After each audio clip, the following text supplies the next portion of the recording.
Hi, welcome. Oh my god, welcome. I'm gonna wait for a few more people to come in. Hi, Mika's better. Hi, I love Hyunjin. I still need to look up how to pronounce his name properly. Hi, I'm back from my convention. Hello, Emmy. Hi, hello, Emmy. Are people excited that this is like my first stream back? A lot of people probably missed me, right? People missed me, right? Wait, is that a yes? Wow, wow, wow. Hello? Oh my god, Denji, hi. I haven't seen you in a hot minute. Yes. Uh, so today I said that I would, okay, you don't know how long I waited for, I know exactly how long you waited for this because I waited the same exact amount to come back to tell you, okay? Little Mexican, hello. Emmy brought cookies for everyone. Yes, we have a cookie party. Okay, that actually makes me really excited just because, like, chat is just exactly like how I remember chat is. Okay, I think the lighting is good. I think I figured out a nice balance between I have warm light and skylight, and I guess okay, no, I should stop thinking about photo editing and video color correction. Okay, but everybody knows. Oh, also, I bought this sweater at 𝑒ebcon. I will talk about. Okay, I will talk about as I guess today's stream is meant solely for pretty much talking about everything. Pretty much everything about 𝑒ebcon. Okay, like what was it like going there? What was it like going to see the 𝐂𝐿una panels and VTuber members? What it was like just like attending the con? What did I do around the con? And obviously, most importantly, the big thing I told everyone from the last stream: the meet and greet with 𝘪𝘀𝘀. Uh, the meet and greet with 𝘪𝘀𝘀. I got that poster from people who were handing out just like free posters. That was one of the most. There's a lot of surprising things, but one of the most surprising things about the convention was just how nice people were. They were just giving out free stuff. They're like, "Are you a fan of YouTubers?" I was like, "Yeah." And they're like, "Here, have a free pin." And it was just like fans. It wasn't like vendors. It was just people walking around the convention being like, "Hey, like, do you like 𝘪𝘀𝘀?" I was like, "Yeah, I like 𝘪𝘀𝘀." Or like, I went up to someone. I was like, "Oh, let's not get into that right now." Okay, gee, you saw 𝘪𝘀𝘀. Yes, I went to 𝑒ebcon in Dallas, Texas, so that I could go see 𝐿una, and so that I could buy meet and greet tickets to go see Ren. Yeah, sure. Let's do that. I think people are like really excited to see each other. That's also something really nice. Is that I don't know 𝐿una and Ren. I wait, no. I went to a convention. They were invited to a convention.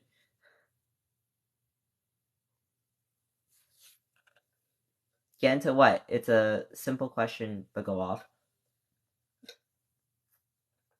No, I just don't. I know. I do remember that you're egg. Also, yes, I do remember.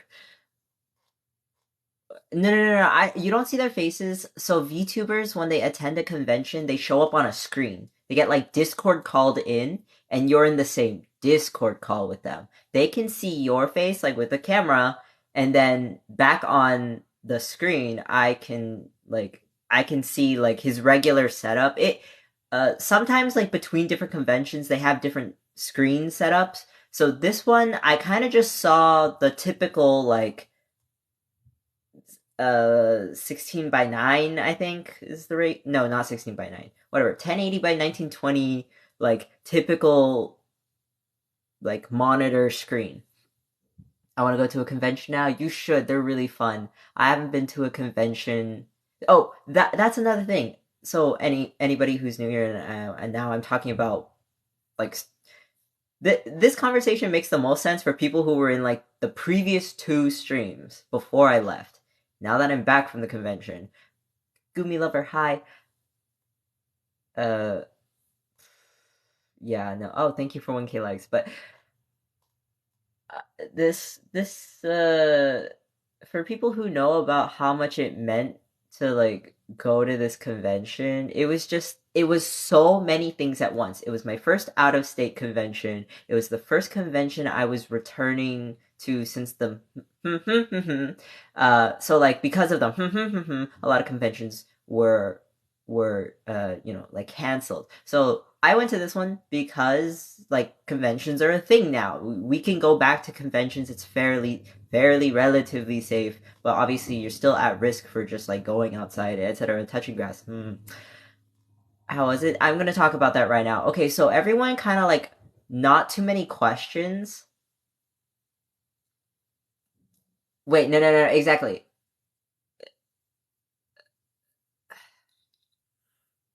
When I'm talking about okay, so I went over this in the last live that we're gonna be talking about like a really long story, so I don't want any questions, especially off topic. So sorry if you're new here, and I know I shouldn't really be saying the word sorry. It's like, oh hi Cloudy, you changed your name. I see. Lovely 𝐂𝐿. I will maybe I'll remember. I'm not really in like the mental space to be really like having my brain put together. Okay, so I'm still processing the convention. So maybe even just talking about this now will help me process the convention. But yeah.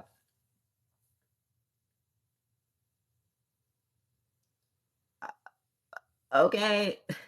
Okay, I'll just say Cloud. I'll just say Cloud. Yeah, I was just reading your username, so I was just like, for most people, when they change their username, I would just like say their username. How have you been, Cygnus? I feel like it's been so long. It has been so long.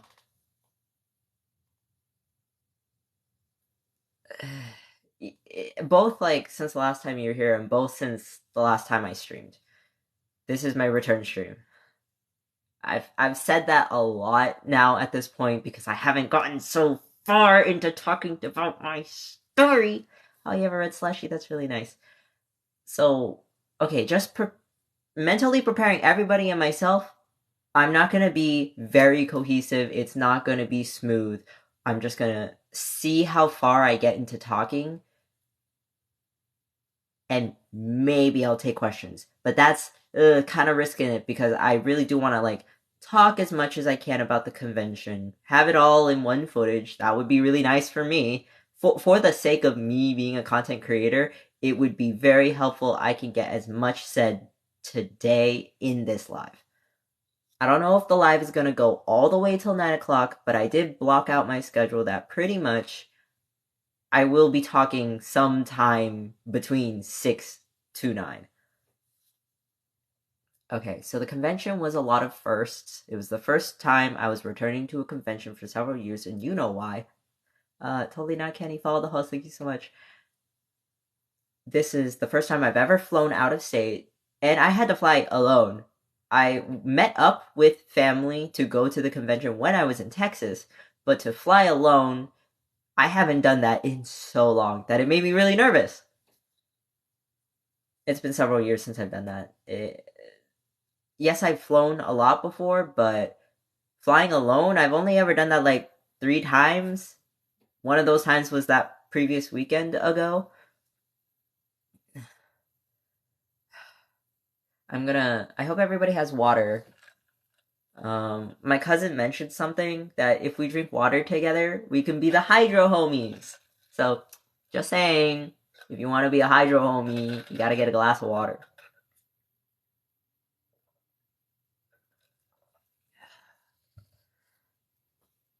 Hi, Krusty Nuts.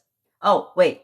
Are you still third place? I like check the leaderboard every once in a while, and so you were at 20 the last time I saw you in a live, but then like a few days after that, I saw you were at 16.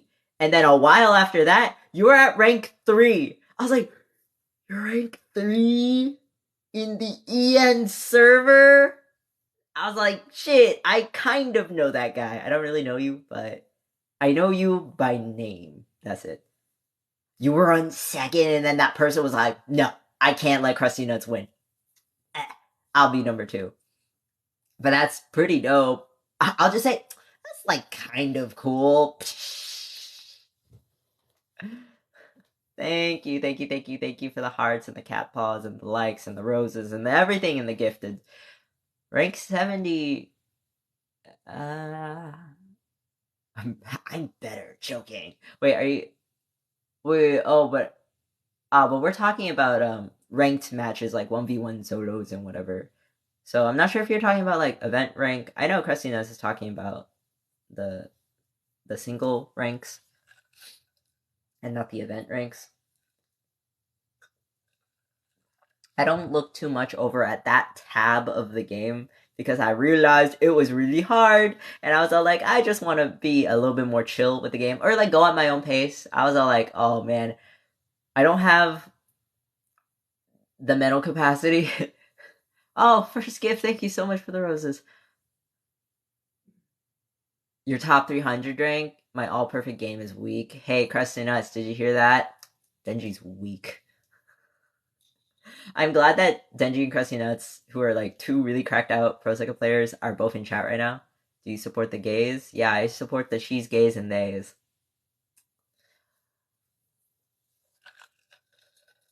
And like, even though there's men in my chat right now, oh, you maxed out your matter skills? Holy fuck. Hello, hi, Common Music, welcome back. But yeah, it's really nice. There's like an interesting mix of people who are in chat. You know, it's just like the casual Pro Second players, the really cracked out Pro Second players, the people in between. 120 master all perfect. Jesus fucking Christ. Wait, I think you get one at 30, 40, 50, 60, 70, 80, 90, 20? I don't know how it works. Um,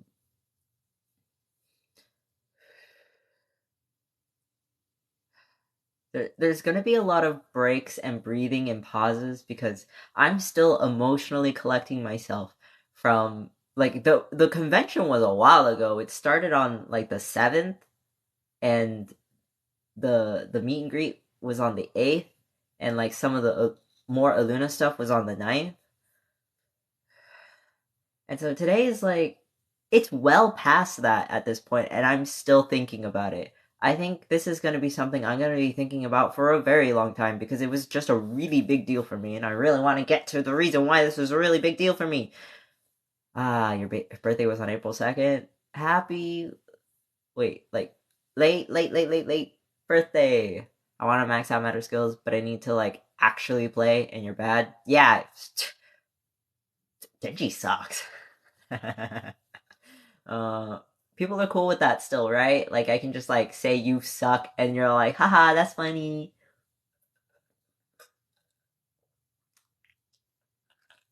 Okay, but convention.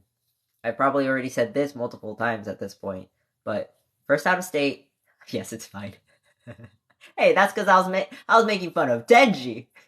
You said it was okay. No, yeah. But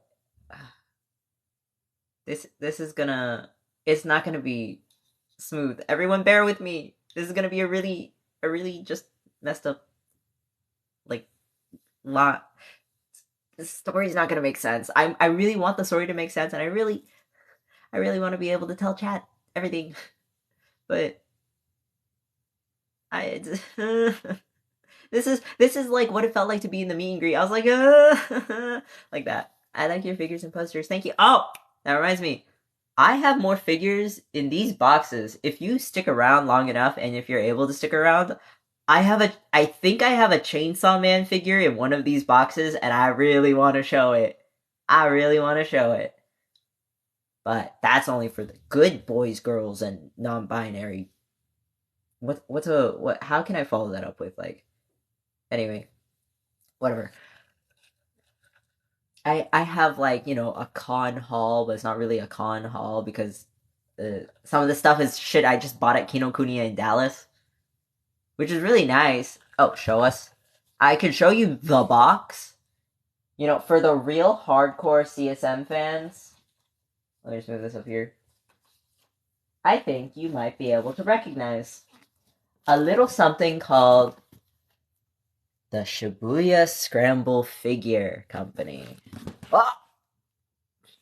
Okay, it's not that I dropped it, it's that it slipped out of my hand, but it hit the table. I was more concerned for the fact that the box hitting the table was gonna make a very loud sound, and it did. My friend is gonna give me Power or Denji figure she has. That's really nice. But I don't want to show off the box yet. I stopped playing Project Sekai as I heard the figure. Yeah. So I also haven't been playing Project Sekai that much because I was at the convention. Then even after that, I was just like so preoccupied in my head with other things that I was just playing Auto. I really was. Auto and One Challenge Show. That's it.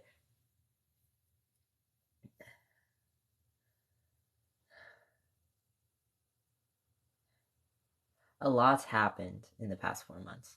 And like there's a chapter of my life that I'm really emotional about that like it's closed.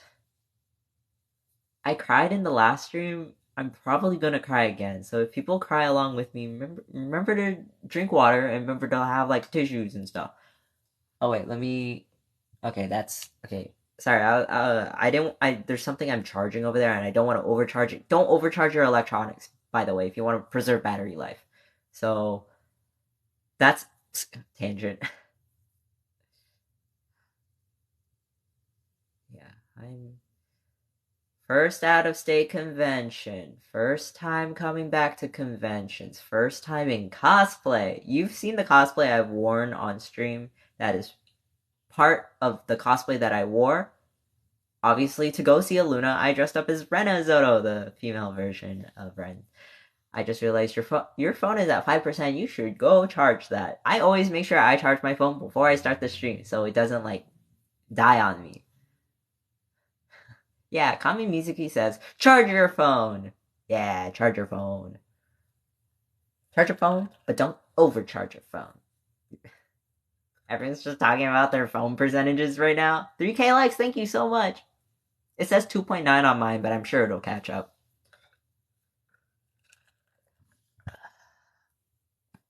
I might get hungry. I have a snack in my bag.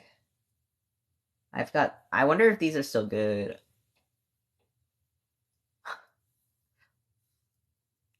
Okay. Enough about phone battery percentages. We'll talk about what I can talk about having like I told you what it was like me thinking about the convention. Now this is going to be a conversation about me coming back from the convention.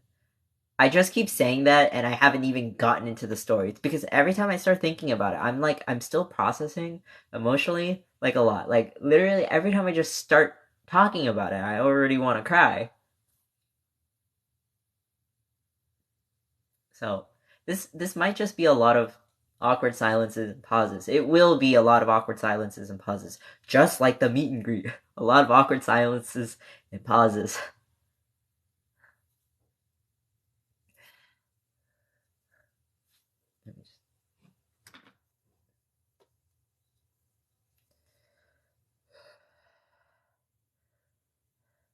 But yeah, I mean, on a very easy note, okay, yeah, I dressed up as Renozoto, and I felt really good about the how I dressed up. I like did makeup, and it looked really nice. And the hotel that the convention was being hosted at is such a really nice hotel that there was photo opportunities everywhere.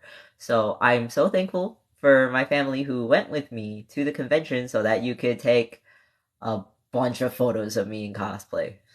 It really was like the Marin from My Dress Up Darling and Gojo, where Gojo is sort of, the supportive character to when Marin goes to conventions.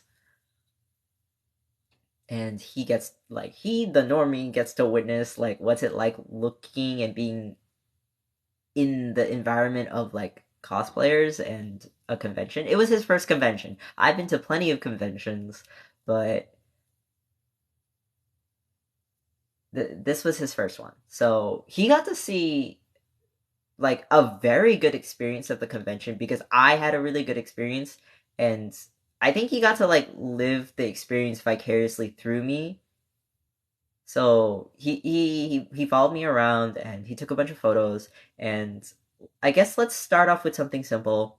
Uh when you go to a convention and there's a VTuber that's invited there, they get a cardboard cutout standee, and you get to take photos with the cardboard cutout standee. And I'm so glad that WeebCon in Texas is a fairly smaller attendee size by a lot.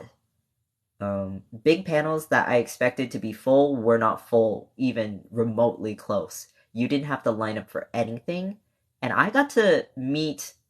I got to like be in a panel where I got to see the main English dub cast of 𝑗𝑗𝑘 and CSM. So I'm talking Aki, I'm talking Denji, Power, Makima, and then at a different panel, I'm talking Itadori, Nobara, Megumi, Gojo, like they were all at this convention. I was all like, holy shit, these are like big people in the industry, or like big in the sense that they played really big roles, I would say.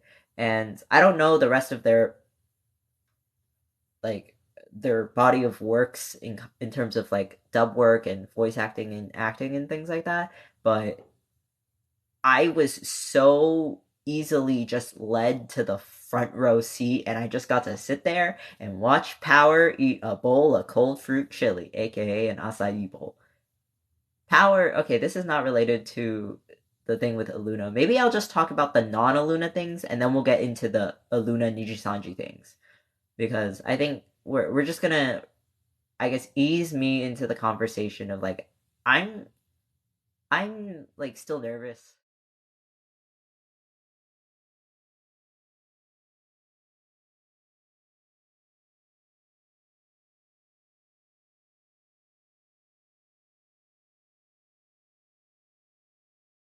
I have people.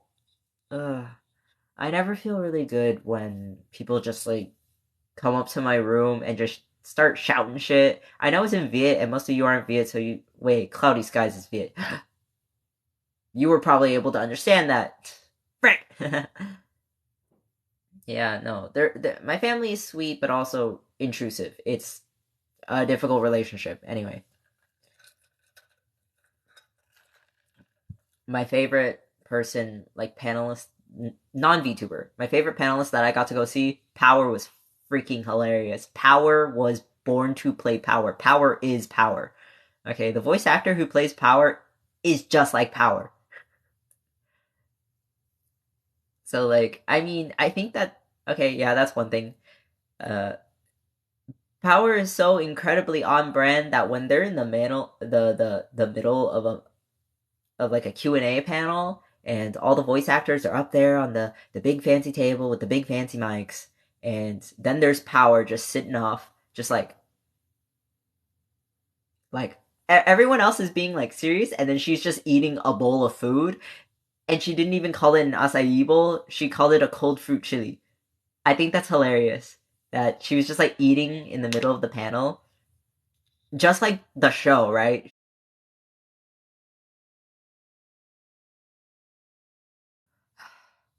I I never feel good. I never. Oh God, I just.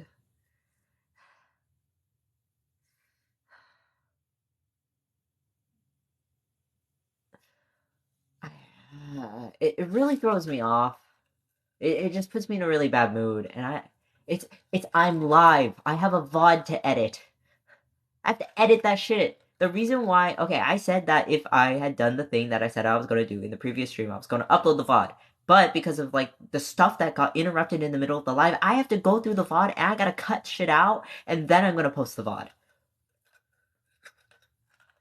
So like I don't appreciate shit like that. So especially like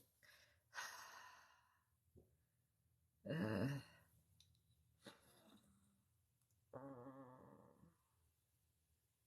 anyway,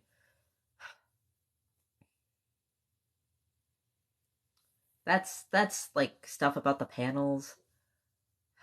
I could talk to you about like other panels I went to. Let's start with one of the first panels that I still don't feel good. Like here, I don't feel good. So like being able to talk right now is really difficult. Even if I look kind of calm, I'm very much not calm.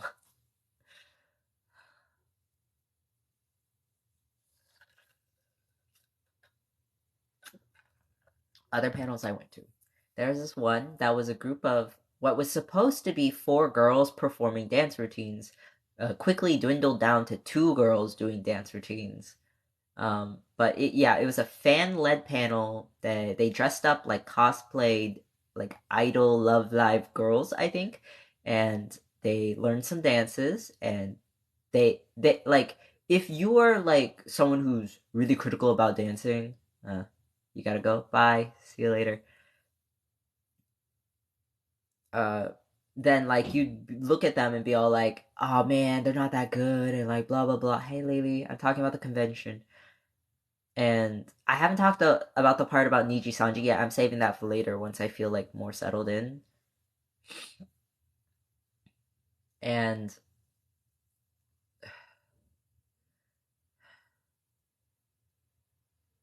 I really don't want to be reading chat. I am exhausted. And every time I read chat, I swear I get like completely thrown off. But I don't want to like ignore someone who says hi or bye. But yeah, these girls, like when you watch them, you could tell that they were really doing it for like the love of the media that they share with their group, right? And like no matter how scuffed the panel ended up being, they like really poured their heart into it, even if it like to some people be like maybe it didn't look impressive, but if you yourself had to try to do what they did, you would like, and you let's say like had zero experience on the matter but you were criticizing it, like it's so much more difficult to be up in front of people and perform. I would know because I will talk about like another panel I went to. I went to two karaoke panels, one on one day and one on a different day. So the one on the first day, yeah, on the first day of the convention of 3 days, I went to this karaoke panel and I was one of the first people signed up on the list because I had gotten there early to like look at the list and see if like anybody signed up, and I think there was like one person before me, and then it was my turn, and then it was other people's turn, and I was all like, "Oh yeah, I totally know how to sing the song. I don't care if I was scuff. It's totally okay." The whole point of the convention was embracing the scuff. Let's get that out there. The entire theme of the convention was embrace the scuff. You have to push past the scuff. You have to have the courage to keep going, and then you realize you really appreciate yourself for doing that, and that you've grown a lot as a person to like feel okay with the scuff and to move past it and to get better at the thing that you originally like sucked at or were like not that good at, right?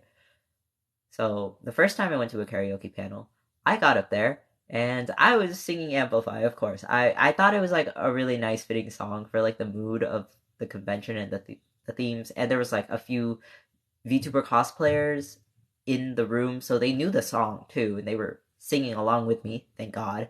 Um, but it was scuff in the sense that they weren't able to acquire karaoke mics and speakers on that day for that panel specifically. They needed karaoke setup, they didn't have one. So I just had to project to a room. I didn't get to do the thing where I sing like this and have like a karaoke mic. I just had to sing. I just had to sing. And the music they couldn't play it on speakers, so, and also that means like they don't get to play my voice on a speaker, so it's harder for people to hear. That's how difficult it was. I wasn't expecting it to be like this. I was like, oh, this is how like unprepared like day one kind of was. Both on like my end and their end. But a lot of panels ended up being scuffed because a lot of people couldn't connect to the internet, so they couldn't connect. They couldn't, if they had like a PowerPoint, they couldn't play the PowerPoint. If they had the video they had to play, they couldn't play the video, etc. So it was really difficult for a lot of people hosting panels. And for me participating in a panel, it did like kind of detract from the experience that there was something that I wanted to do and it wasn't quite the way I wanted it to be. But that's life. You want to do something, but it's not going to end up quite the way you were expecting, but you gotta live with it anyway. That's the main theme. I'll probably be talking about that theme over and over again. There's like a little hair. I didn't want to fix it, but I'll fix it.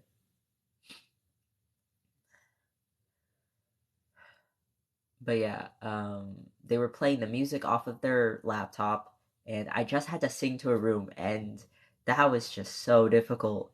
I still did it, even if there was like I got the timing off, or like, I wasn't hitting pitch quite right, but like, I did warm up my voice, but like, that's everybody, okay? That's everybody. If you don't have the confidence, but you've always wanted to be at a karaoke panel, like, sign up, mess around, and what's cool is that a lot of people are probably not going to recognize you, especially I flew out to Texas from California, and nobody knew me, and a lot of them are not going to see me again, and anybody who does recognize me probably thinks I'm cool. And just like how I've had the courage, and you've seen that, and you've yourselves felt courage through me, I felt courage through the girls who did the dance performance. That gave me courage to go up there and perform, because that's something I've always wanted to do but was too scared. Is all the other conventions in the past, I've always wanted to go to a karaoke panel and sing, but I never thought I was a good enough singer. But I've gotten to the point further enough in my life that I'm decent at singing. Decent enough where I feel okay to perform at a karaoke panel. So I've grown as a person as much in that sense. And what I liked about the convention a lot was that it really was like an entire journey of growth for me, because of how new and first and trying to, like, I was really checking off a lot of con bucket list stuff that I've never gotten to check off before.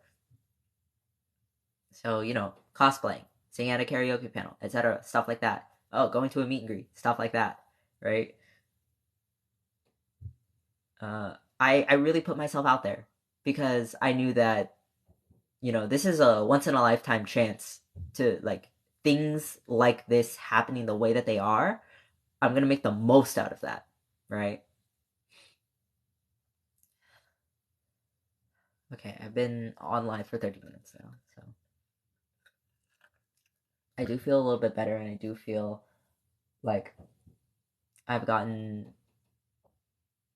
like, I have started talking about the convention in a meaningful way. And hopefully it makes sense how I'm speaking about this. But it's not gonna be like a beautiful, well written, thought out story, okay?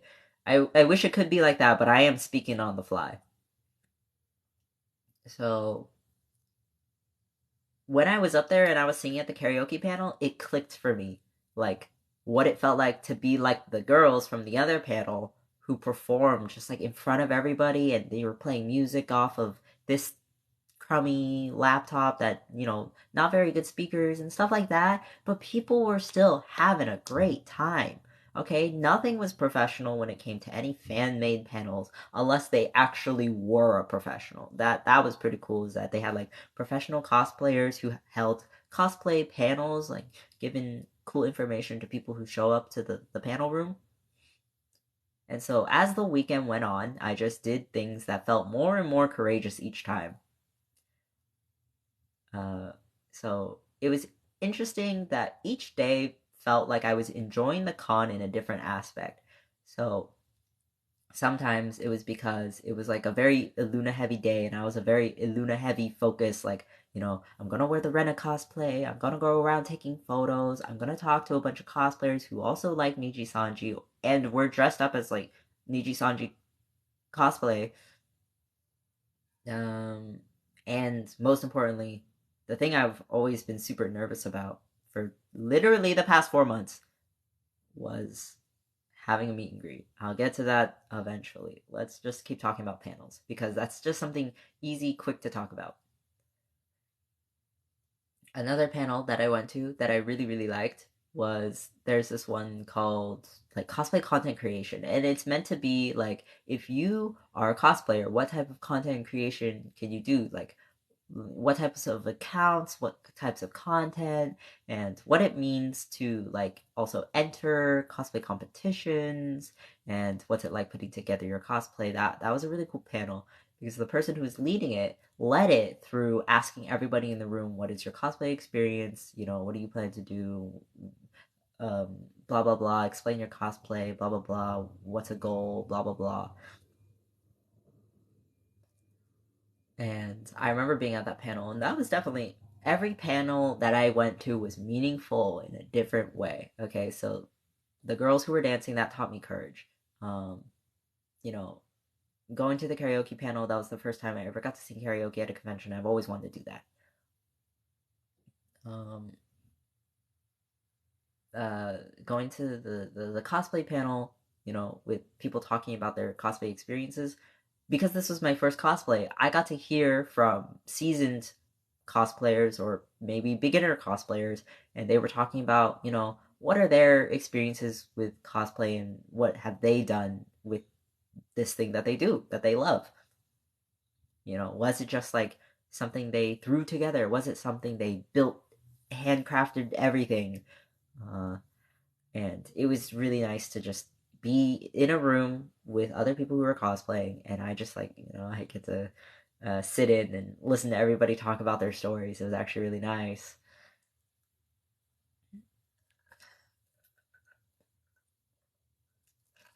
I might go more in depth about exactly the type of stuff we talked about in that panel, but maybe not. Maybe I'll just talk about something else. Today is a very loose day.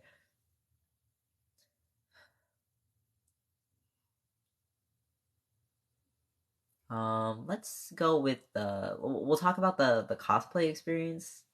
One, I had to dress up super early, so on the second day of the convention, I dressed up for the second and third day of the convention both as 𝘂𝐻 because it was my one cosplay, but those are the 2 days that 𝐿una was showing up. So I was gonna be dressed up as a member of like 𝐿una interpretation, and you know attend the panels looking like 𝘂𝐻. It was really great.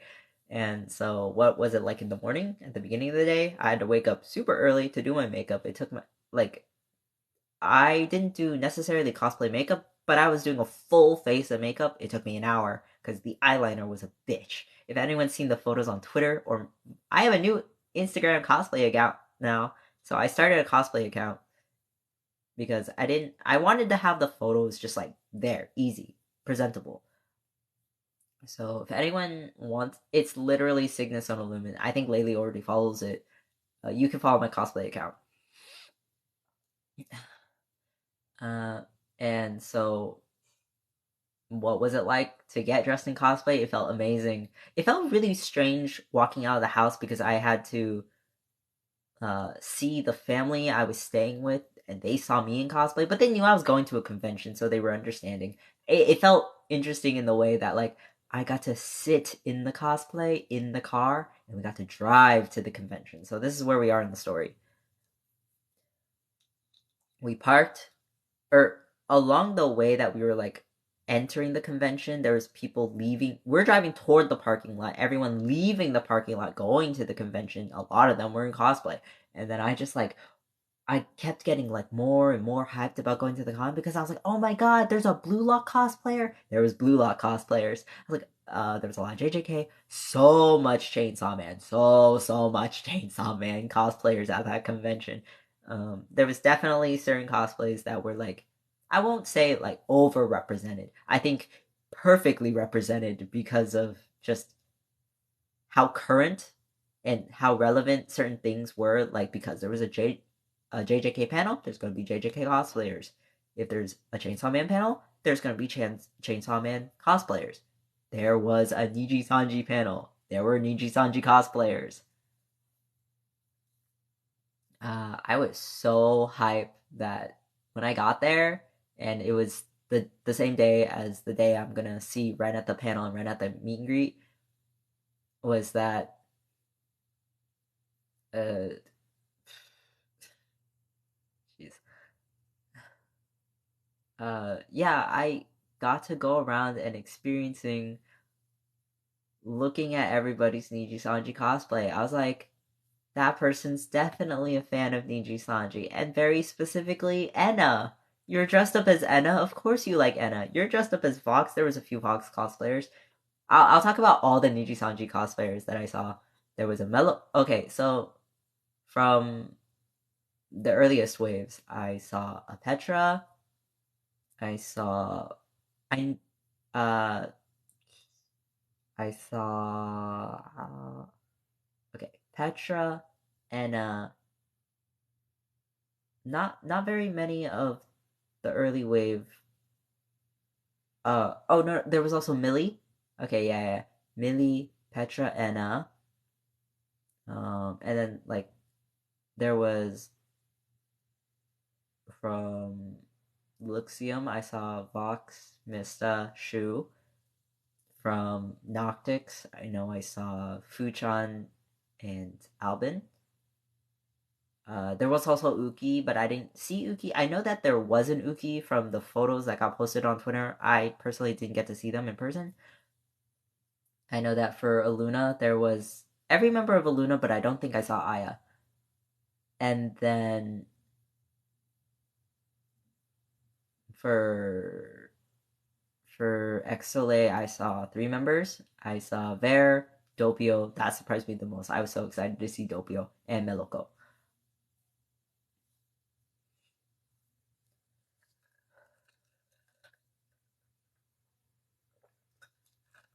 Yeah, but not a lot from the earliest few waves. Hi. I'm talking about the convention. I know there's not really a lot of people, but I'm just gonna keep sitting with it. Maybe more people come, maybe more people leave. I don't know. But I'm going to get as much out about the convention as possible. 3.5k likes, thank you. Maybe I need some chip. I don't know if these chips are still good. I did seal them, but you know, air. Your Ren cosplay? Yeah, my Ren cosplay. There were 3 𝘪𝘏𝘓 cosplayers. So there was 2 people I connected with on Twitter after or during the convention, pretty much during the convention. And 2 of them were dressed up as Ren, and then me, I was dressed up as Rena. I think I was there.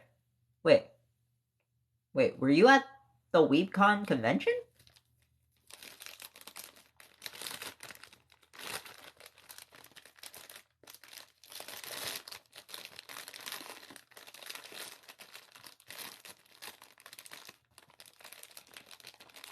Whoa, that's crazy! Did you go see 𝐿una? Or like, what kind of stuff? I am curious. Did you see me in cosplay? I didn't know anyone. Oh, you saw 𝐂.𝐒, like the meet and greet, and like sitting in the panel and stuff like that. Holy crap! If you were there to see the 𝐂.𝐒's Q&A with Ren and Aster, we were sitting in the same room. I was one of the cosplayers who took a photo at the end when that was really cool. They called up all the 𝑛IJI cosplayers up to the front of the stage at the end of the panel to take a group photo. So I was one of the 3 Ren cosplayers.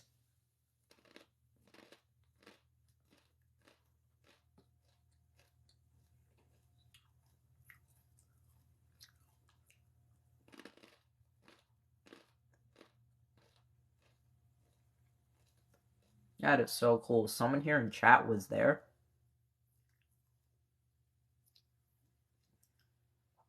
Wait, did you just like keyboard spam? 𝐸𝐴 is better?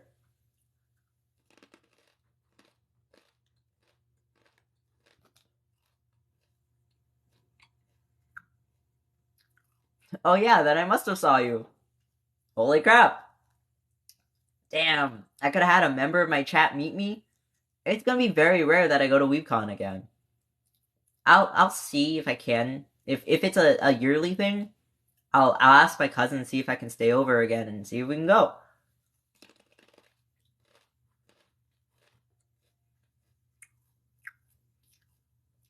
Did you like go to the convention and not know I was going?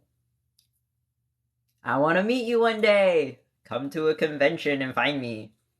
The next convention I'm probably going to be going to, hopefully if you're like in California, it'd be easy to get to, Anime Impulse Bay Area. Also, highly suspected that 𝐿una is probably going to be invited.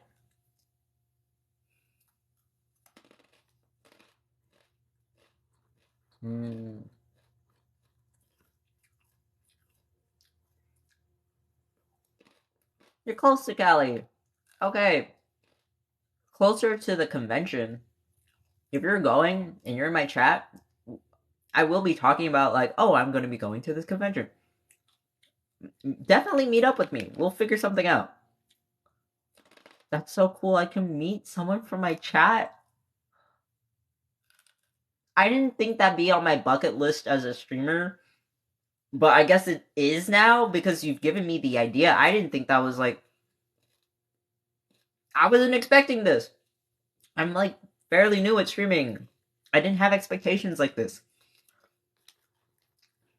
I have enough of an audience across this nation that you might be able to come see me.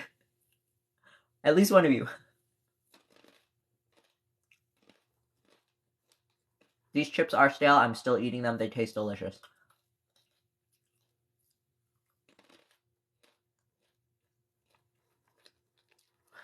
I'd cry tears of happiness if I actually ever met you. I might cry too. I might cry too. I cried. I know I cried a lot before going to the convention. I didn't cry, I don't think, at all when I was there in Texas, but now that I'm back here, I might cry again. I think it's because I'm on camera.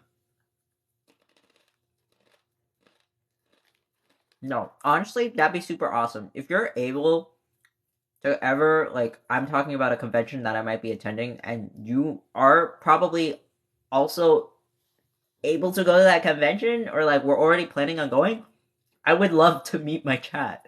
That's amazing. We could take photos together. I could post you on my Twitter. I could post you on my like Instagram cosplay account or something. I don't know. My mom might take me to Comic Con. I don't think I've ever attended Comic, or I know I haven't attended Comic Con, but I don't know if I'm ever going to in the future. It really depends on who gets invited, because then I know what panels I'm going to see.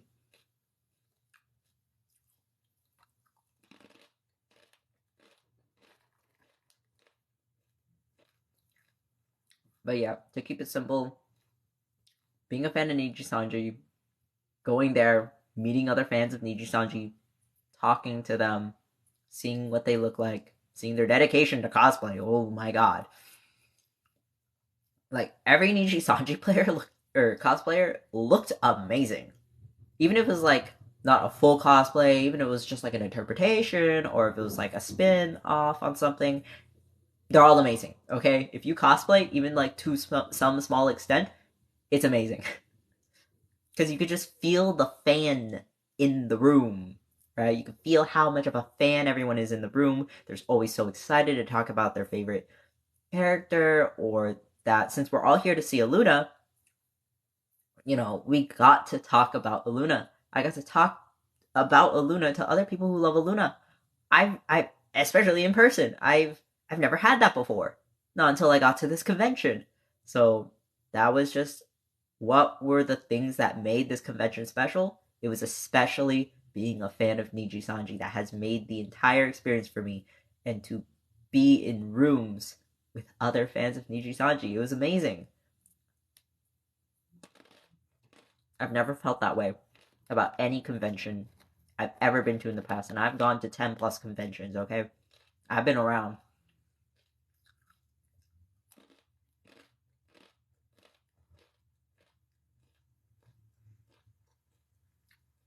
Just with all the different types of experiences and all the different types of courage I've had to create experiences at the convention, because I could have done nothing, but I went out of my way to do things. Let's not talk about questions outside of the conversation.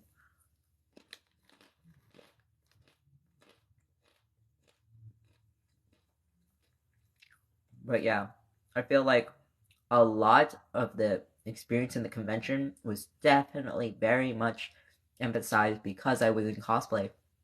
It gave people a reason to like go up to me and talk to me, or a reason for me to go up to somebody else and talk to them.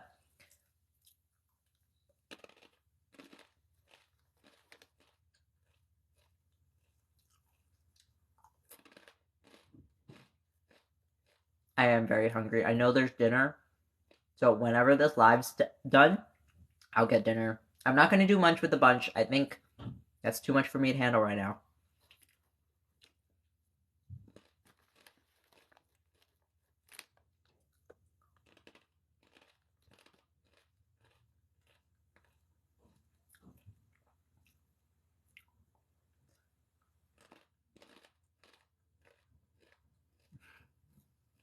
I'm literally just like eating chips. Not even talking anymore. I just started getting really focused on eating the chips. I was like, damn, these chips taste good. They're stale, but they taste good. I understand what. Okay, I get it now. I was like confused, but I get it now.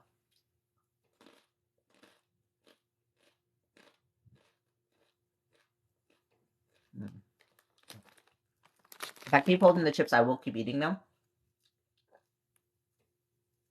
So I'll put the chips down.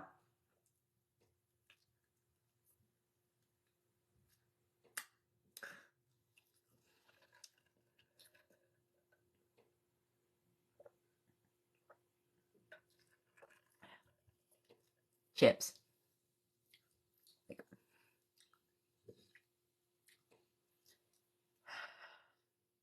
I do still want more chips, but I gotta hold myself off. Can't spoil myself for dinner.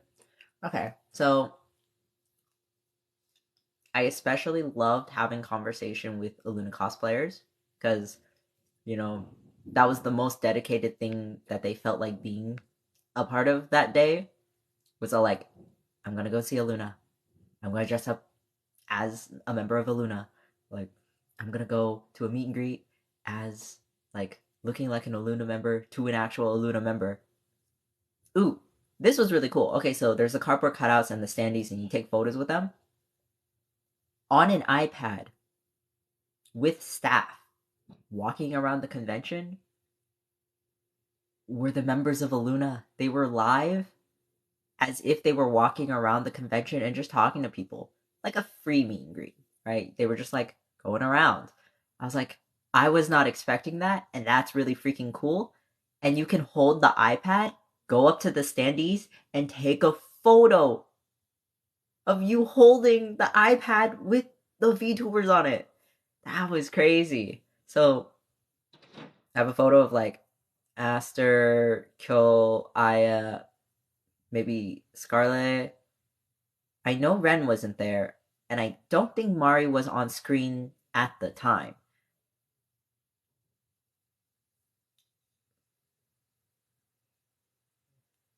But yeah, I don't think 𝐂.𝐒 was expecting that. They quote unquote said this is the first time they've ever done something like this, especially because a lot of them, you know, they haven't been invited to other conventions before. Also, yeah, it's just I'm insanely lucky.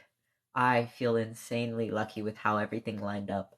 That everything worked out.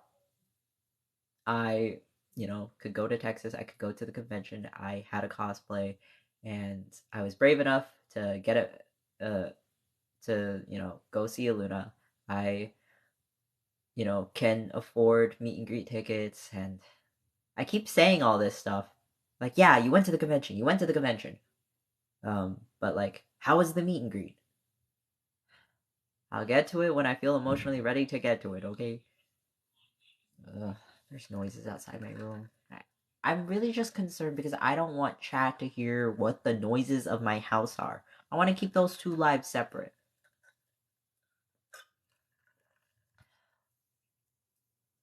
Okay. We're an hour into the live. We've talked about the panels I went to. We've talked about, a bit of what it's like going around in cosplay. I talked a little bit about, some of the things that these nuts. I talked about some of the things that, what was special about 𝐂.𝐒 and stuff like that.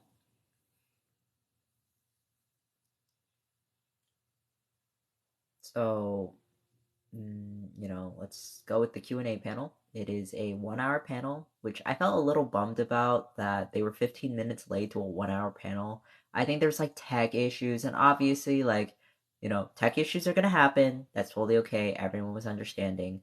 I just did wish we had more time because, a lot of people were there and they were expecting a 1-hour panel, and to have some of their time cut short just meant like less interactions with the fans who paid to be there. They are somewhat, in this sense, entitled because they did pay for it, and that was what they were supposed to be promised. But of course, just like streaming, there's tech issues. Sorry, there's tech issues. There's tech issues. Okay, you live with it, you move on.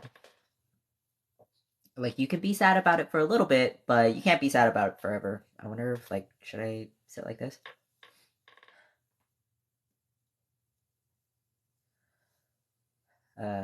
Q&A panel. So I thought it was a little funny that the types of questions that people were asking 𝐂.𝐿una didn't make sense to me. They asked, "What's it like in Texas?" They aren't here in Texas. They aren't actually here. You can't ask them a question about Texas and expect a meaningful answer. They're like, "Oh yeah, the barbecue's so good." They're not actually here. Like, some VTubers are able to go out to the country, but this is the case where it was probably somewhat implied that they weren't actually here. They were not actually in Texas. And then, even after one person asked a question about Texas, more people asked more questions about Texas. Like, what's your favorite menu item from Whataburger? I was all like, bitch, they're not in Texas. They've never had Whataburger, except for people who have actually been to Texas and have had Whataburger. But, like, you're asking an Australian that who's not in Texas. I don't know. I thought that was funny. I'm so sorry for the people who, like, asked a question and they didn't get a meaningful answer, because I mean, the nature of their question was just impossible to answer. If you're going to wait in line and ask a question, please ask a question that has an answer, I guess.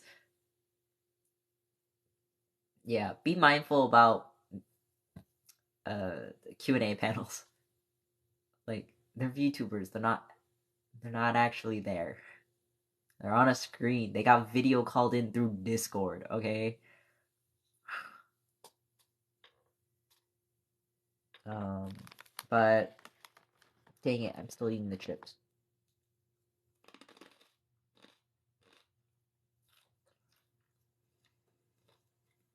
It was a great panel in the sense that, they were there and we had fun. People asked some funny questions. They're all like, if you could see, you just showered, nice. If you could see into the mind of another person in Nijisanji, who would it be? And a lot of people pretty much know the answer to that. It's 𝐬𝐿𝐿. That's so fucking funny. The real members of 𝐂.𝐿una themselves, live at a Q&A panel, answered that question. The answer was 𝐬𝐿𝐿. It's hard to re-explain the same excitement I felt being at the con. I hope people can kind of sense like my excitement, even though it's like hard for me to explain and not necessarily sure that it's coming across the way that I want it to, but I sense it. Well, okay, good. Yeah.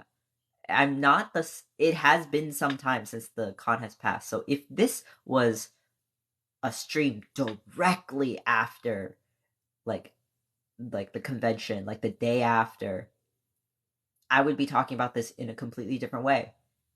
Because of the time I've had to process of what has had happened at the convention, I do have more collected thoughts, and so I did hold off. I was thinking about streaming while I was in Texas so that the memory was still more fresh, but I just, even if that was possible, I just didn't feel ready to talk about the convention. It was still too emotional for me at that point, especially with how the meet and greet went, which is, I think, what a lot of you are here sticking around the live for, is to hear about, did I do it? Did I do it? Did I do it? The quick answer is yes. Did I fail miserably? Yes. I did it, but I did it so poorly. But that's why I was like, immediately, the minute after the meet and greet, it's all like, moment's gone, moment's over. Yeah, you know what? Fuck it. We're gonna switch over to talking about the meet and greet. After that panel happens, you have 1 hour until the meet and greet starts, but they open up the line for people to wait. So the first people who got there, they were the first to enter the room, but they had to wait an hour in line. So there was me. I waited an hour for the meet and greet to start, but I also had to wait like 20 minutes for my turn because there was like 20-ish, less than 20 people ahead of me. But the Red and 𝐬𝐪𝐿 tickets sold out, so there was a fairly long line behind me.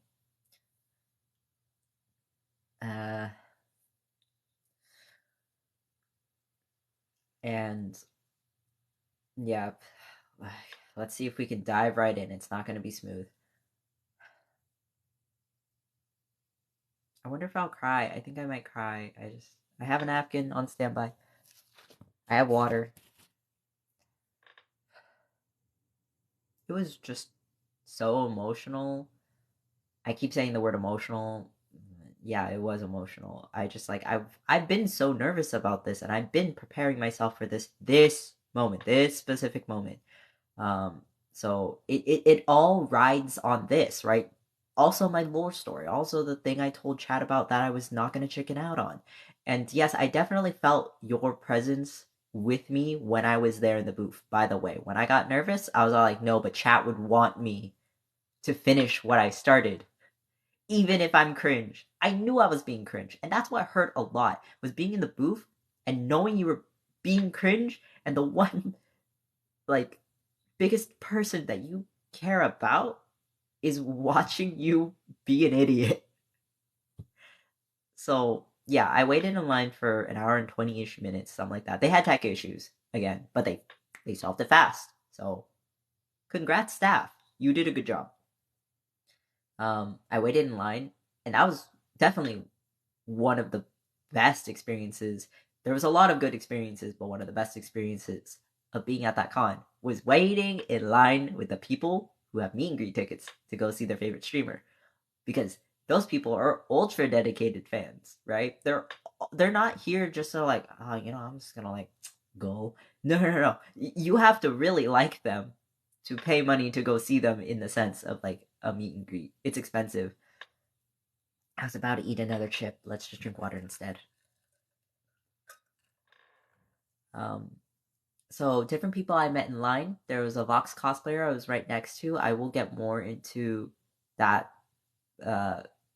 what it was like connecting with them, especially on Twitter afterwards.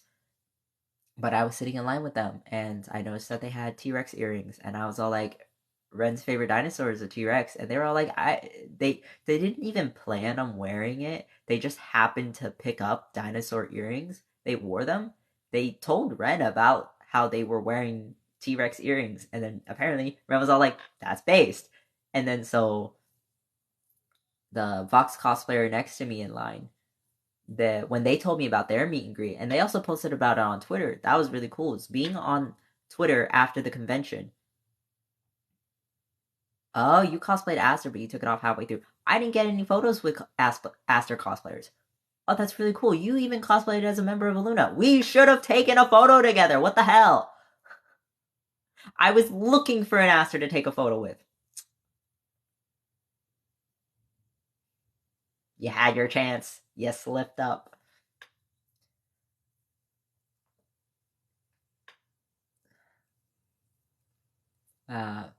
But yeah, that was how their meet and greet went, and I connected with them through Twitter at some point of time, and it was really fun talking with them, especially because I will explain a little bit about it. They went after me. They were directly after me. I was in the booth first. Something happened. My thing happened. And then afterwards, they go into the booth. They're next. And with how meet and greets go, a lot of the times, you're going to want a picture. You can ask the staff in the booth with you. There's staff with you. They are listening in on your conversation, but you're wearing headphones. So staff can hear you. Staff cannot hear the liver, by the way. So the one person who is listening to, like, that you are the one person in the booth who can hear your liver talking directly to you. You say something, he says something back. When you react, he reacts back. He's perceiving you. And that really freaked me out because every time he spoke, I was like, he's talking to me. He's talking to me. He's legitimately, it's not like streams where he's talking to everybody. He was talking to you, right? If you were the person in the booth, you're the only person who gets to hear what you paid for. I paid a lot of money for the experience that I had. I received not the experience I was expecting, but it was what I got, and I found value in it.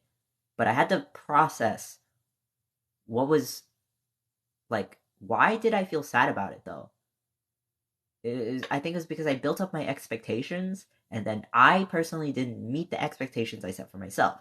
But was it still a cool meet and greet? Yeah, and I'll explain it though. It just didn't go the way that I explained it to chat, how I thought it was gonna go.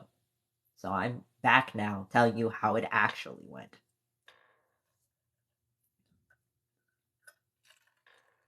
So other people I talked to in line, there was someone who made plushies.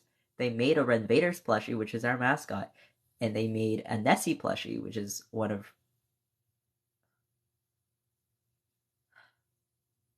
That is not an odd question, but it's literally the thing I'm talking about right now. You didn't have to ask that question. If you.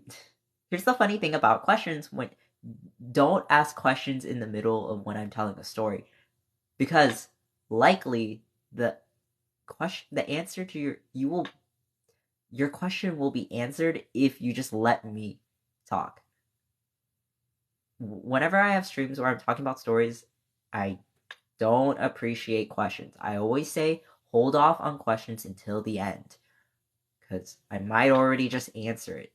It interrupts. Whenever I hear any interruption of like here, there, I completely just like lose focus. So please, out of respect for the liver, me, the streamer, I don't like being distracted. Because I always have to go into a spiel about why I don't like distractions. So I'm in line, and there's someone with 𝘪𝘁𝘪𝘥𝘥𝘦𝘴 plushies. I got so excited because I've never seen a 𝘪𝘁𝘪𝘥𝘥𝘦𝘴 plushie in person before.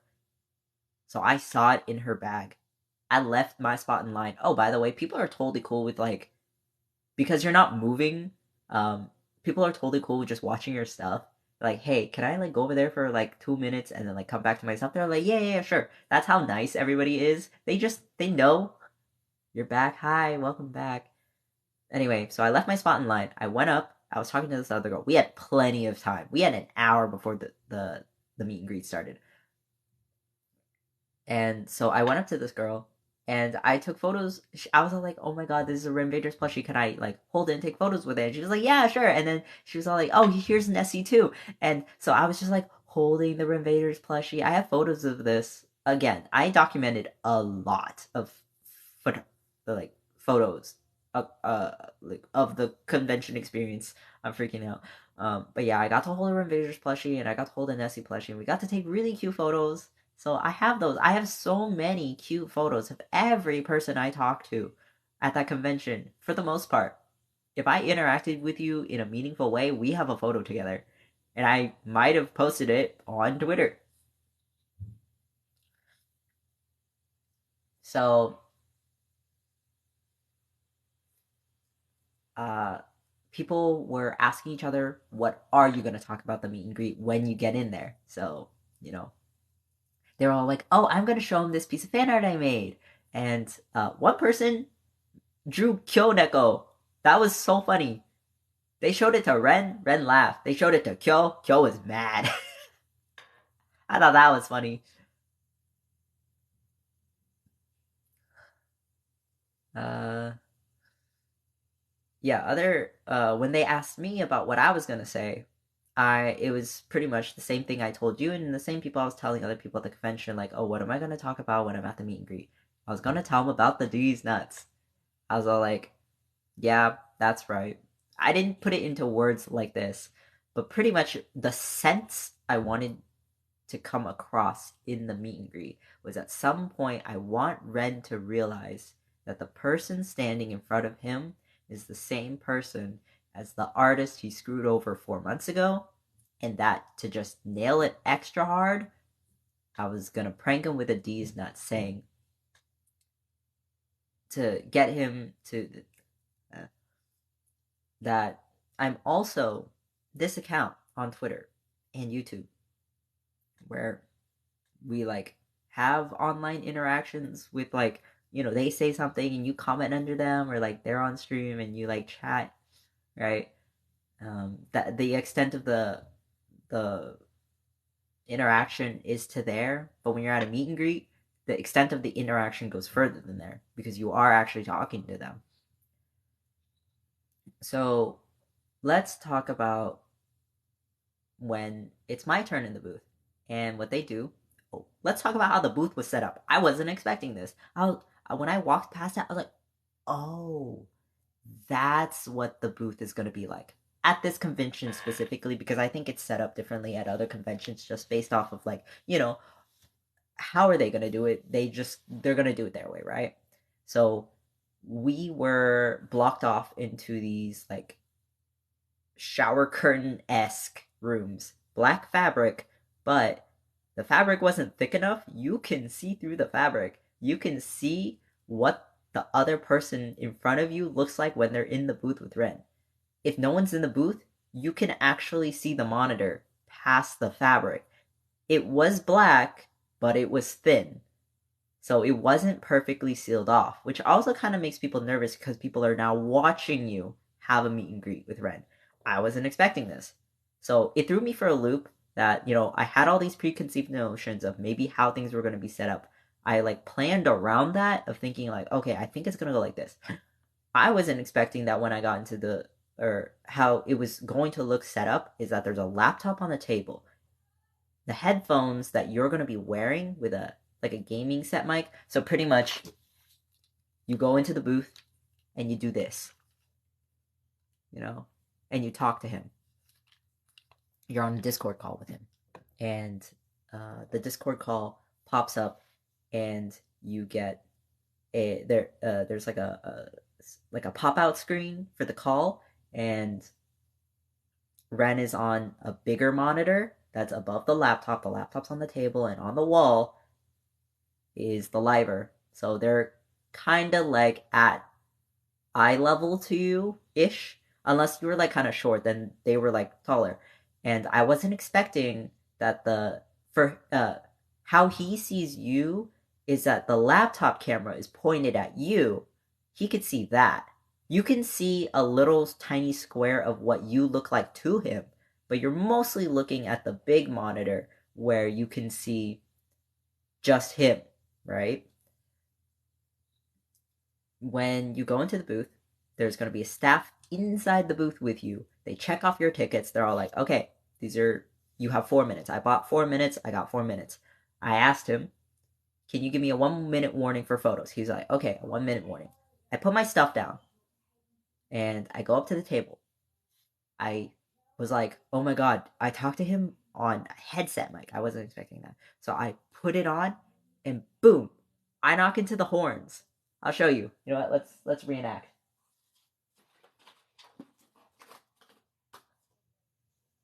I have the horns on. This is pretty much what I look like when I walk. I had the cosplay, imagine that. But I forgot I was wearing the horns. So when I went to go put on the headset mic, like I hit the horns and like they almost fall off. So like the first immediate thing that happens is me walking into the booth in cosplay. Ren can see me walk in with cosplay, but he can't talk to me yet. I haven't put on the headset mic. So when I get around to like my time starts. Oh, they start the clock when you put on the headset, by the way. So you have like a little bit of time where between walking through the room and like getting to the headset mic, you put on the headset. And so when I put it on and I knock it off, and I'm like, oh shit, I've already messed up. That's how much of a klutz I was. I forgot I was wearing horns, so like I put on the headset mic, boom, I hit the horns, and he says, "Don't worry, I have that problem too." So I laugh. That was a good one. That was the first small snippet of the meet and greet. Was that's how I entered the room, and that was the first interaction he has. Like, first impression of me is I do that, and then he says, "Don't worry, I have that problem too." Because then I realized, I was like, "Oh shit, yeah, like lore, you have horns." And then I was all like freaking out because I was all like, "Okay, I don't even have my headset on. He's talking to me already." And I'm like, "Okay, you know what? Horns are coming off." I said that. I rip off the horns. I was like, "Okay, horns are coming off." I put the horns on the table. Right? There's a table. I put the horns on the table. Then, uh, I pretty much just, for like 1 minute of my 4 minutes of time, just freaking out. I was all like, "He's right there." I was all like making a bunch of like probably weird faces at him and not a lot of like words coming out of my mouth, and I felt bad. I was like, "Oh my god, I'm like wasting time of like I could be talking to him." But I was freaking out so hard because I've already like embarrassed myself. It's been 2 seconds. I've already embarrassed myself. I'm freaking out now, right? I was all like no composure whatsoever. It's different when it's alive, or my life. I sit down, I'm comfortable. It's like a semi-controlled environment where I'm all like, I'm used to this. But when I walked into that room, I was used to none of that, and I had to stand. There's no chairs, of course. So talking and standing, it's like giving a public speech almost, but it was a private speech. And so every time he was like speaking at me, I only remember parts of what he said. So there was just, I know words coming at me, saying like hi, and all that stuff. Uh like I think I kept interrupting him because like maybe he was trying to talk to me, but I was like maybe also trying to talk to him, but I couldn't even get any words out. I was all like, uh I was like, you're right here. You're talking to me. I don't think I said that out loud, but it was in my head. But I might have said it out loud. I can't remember at this point. There's parts of like the meet and greet where I've kind of blanked out because it was like just that much for me at the time that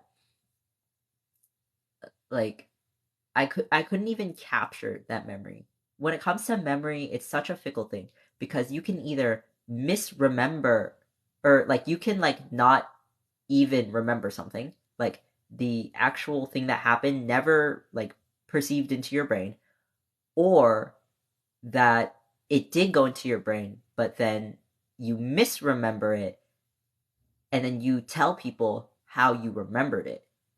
That's another way to like the the thing about memory is so fickle is that you don't know why you don't know something, right? You're like, it happened. Why don't I have a memory of this? I know remember being there. I do not remember some of the things that were said. So there were things that I remembered, and there are things that maybe I remembered correctly, but I won't be able to tell you exactly correctly of like, even if I remembered it perfectly, but if I do not even have the correct language to describe what happened, like you're gonna get a false impression of what happened in the booth. So everything I say from here on might not be 100% accurate because there are just parts I don't remember. I was freaking out that much because just think about it. You say anything, he's listening to that. He can hear anything you're saying. And I was worried because the staff behind me making sure I don't do anything inappropriate. Like, if you do anything inappropriate, you will be escorted out, by the way. There's rules with meet and greets. And I didn't want to get escorted, so I wanted to be like polite, but I was like, oh my god, I'm freaking out. It really was just like, I'm freaking out, I'm freaking out, I'm freaking out. And every second that I'm freaking out is another second I wasn't talking. Uh, it's just that when he was talking, I was all like, he's talking to me. I the I could hear my own inner monologue louder than the words he was saying. So only when I like kind of came back to like regular consciousness, then I remembered things that he was saying. Because sometimes we were like more like taking turns with the conversation. Like I say something, I was all like, okay, it's my turn to say something. He listens. I stop. He replies. So I think it took me a minute to get to the point where I've like calmed down and really came to the fact. I was all like, he is there. I am talking to him. He is listening to me. He is responding. Now, exactly the words that he said, I don't remember, but I know that that's how the interaction went. That's what I'm. That's what I feel a little bit bummed about. And yes, I know I said that there were things that happened that made me feel like when I left the room, the closet, basically, the fabric closet, I felt disappointed only because I had really high expectations for myself, and I felt like I flubbed every part. So I was like, did I do that wrong? And I hated myself. But then eventually I came to like an understanding of what actually happened. Not what I thought happened, but I thought about it for a longer period of time, and I feel like, oh, I have a better grasp of understanding of what I just experienced, and it wasn't negative. It was just so hard to put it into words directly after it happened, though. I was completely like head empty. I was like, was that a good experience? Was that a bad experience? Did he like me or did he hate me? Like, was I awkward or was I confident? And then I was all like, did I do it? Like, I told Chad I was gonna do it. I know I did do it, but because I failed, did I actually achieve my goal?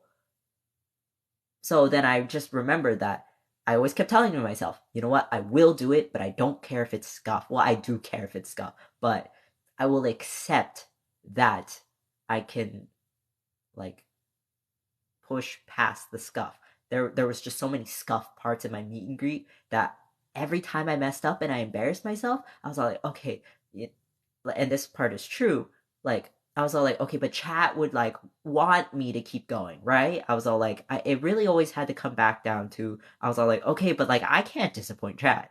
That's exactly why I told chat what the plan was before I went to the meet and greet because then in the booth I knew that if I was messing up, I would always just come back to the assurance that like, chat would still encourage me to keep going if I messed up, right? So I was all like, okay, I'm gonna keep going.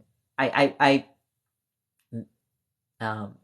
I sort of kind of created like an insurance policy, I guess. If I mess up, I know chat has my back. So I just use that as the assurance, maybe an assurance policy. That I think that's cuter. It's an assurance policy. I knew that if I told chat that I was going to do this, that I knew when I was in the booth that I'm going to tell chat about this later. I need to tell them that I didn't fuck up. Well, I did fuck up, but I didn't like I would be able to tell you truthfully about what happened, but that I did go through with it. I did go through with my really shitty plan. And you know what this is genuinely very very entertaining. Okay, thank you. Um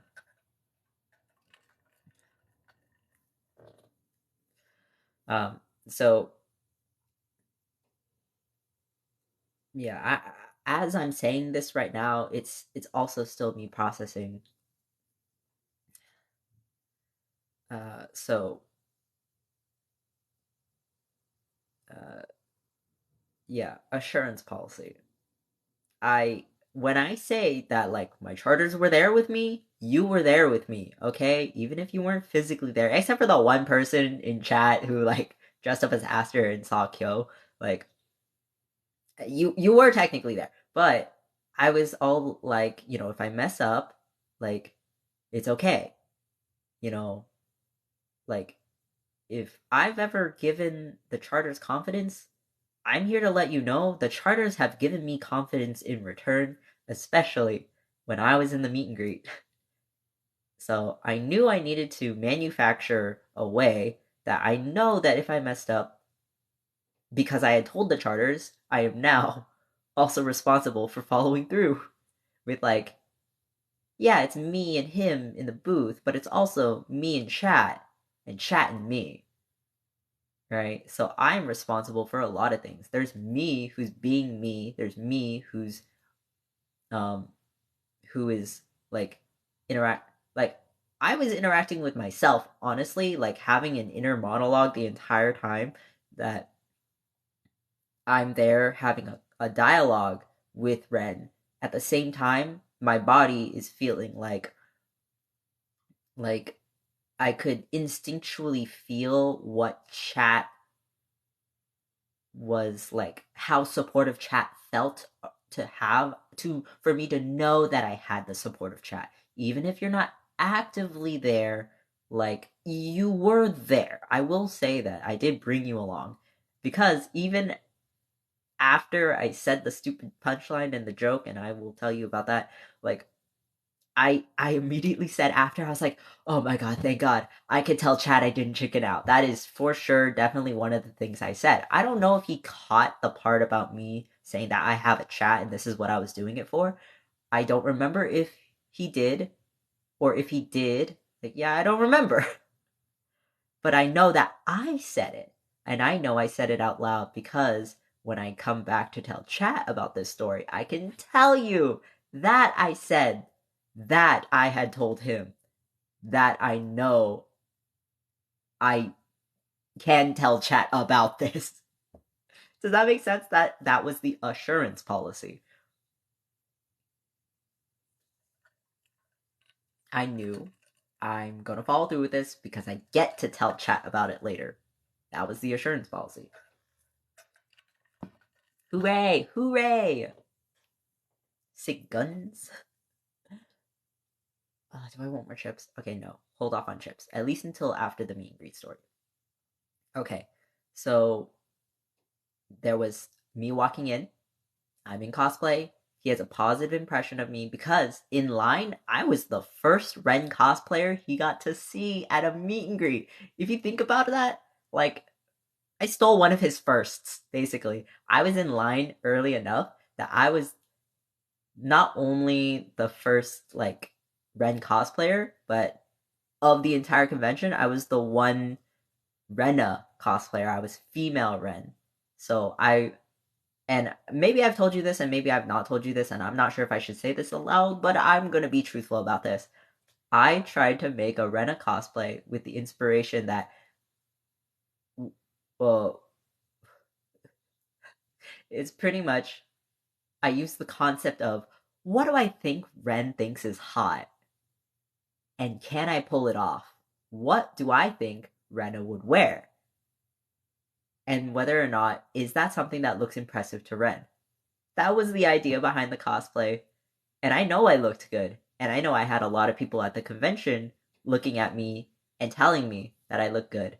And people who went up to take photos of me, they didn't even know the cosplay, but they went up to me and asked, like, hey, can I take a photo with you? That was awesome. So, yeah, the entrance. I specifically know that I went into that booth knowing I looked good and very likely somewhat attractive to Ren. That was on purpose. Like I could have just walked in like with whatever clothes I was gonna wear. But I know that like I wanted him to see me in cosplay. And I lined up. I was the first Ren cosplay he got to see at his first meet and greet at his first convention in America. There's a lot of firsts here. I wanted to be the person who made that impression, right? Even though he saw other Ren cosplayers come into the booth, two others, in fact, I was the only one that was dressed as Rena. I will tell you a little bit more about Rena because 𝐂.𝐒 also got to see Rena.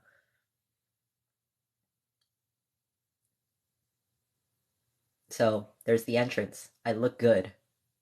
Even if maybe he doesn't think I look good, I know that I look good. So there was the confidence in that. But I'm gonna hedge my bets that he probably definitely thought we also look good. Because if you check his post-con stream where he's chatting, he did a grass touching simulator stream. It was really funny. He got a piece of fake grass and started touching it. Great job. Oh, I got a notification from TikTok. I was confused. Um, but he talks about the cosplayers that he saw at the convention, and I know what he said about it. And I think that has pretty much given me the idea that, you know what? He really liked my cosplay. When he mentioned that on stream, he was specifically calling out the 3 people at that convention who dressed up as him and went to go see him at the booth. So, yeah. Even though it was 4 minutes, a lot happened in those 4 minutes. I specifically designed my entrance into the meet and greet. Like, even the entrance is important because he doesn't talk to you, but he can see you enter the booth. That matters, right? In the interaction. That's a part of the interaction before the real interaction has started. But I say, when I walk into the booth, I'm gonna look damn good on purpose in that method of what do I think he thinks looks hot? That's what I'm gonna look like. And a lot of you, when you see me in cosplay, you also think I look hot. That's how hot I was. But I looked even better because I had a full face of makeup and I was like really feeling it. Like really nice eyeliner and everything. It was eyeliner I've never done on myself before, but I know it's the eyeliner I wanted to wear that day. Yeah, that was the entrance. Then there was me doing the whole goof. I'm all like, oh my god, I hit my horns, and I take them off, and he says the funny thing. He's all like, haha, I don't worry, I have that problem too. I was like, oh my god, that was funny, and also I get it, and also like I'm freaking out. You just said that to me because I goofed, I made the silly, I made the mistake, and now I feel stupid. I was all like, "Are you making fun of me right now?" He's not making fun of me. I think he was trying to like assure me, like, "Hey, things are all right." I do that too. I'm silly as well, right?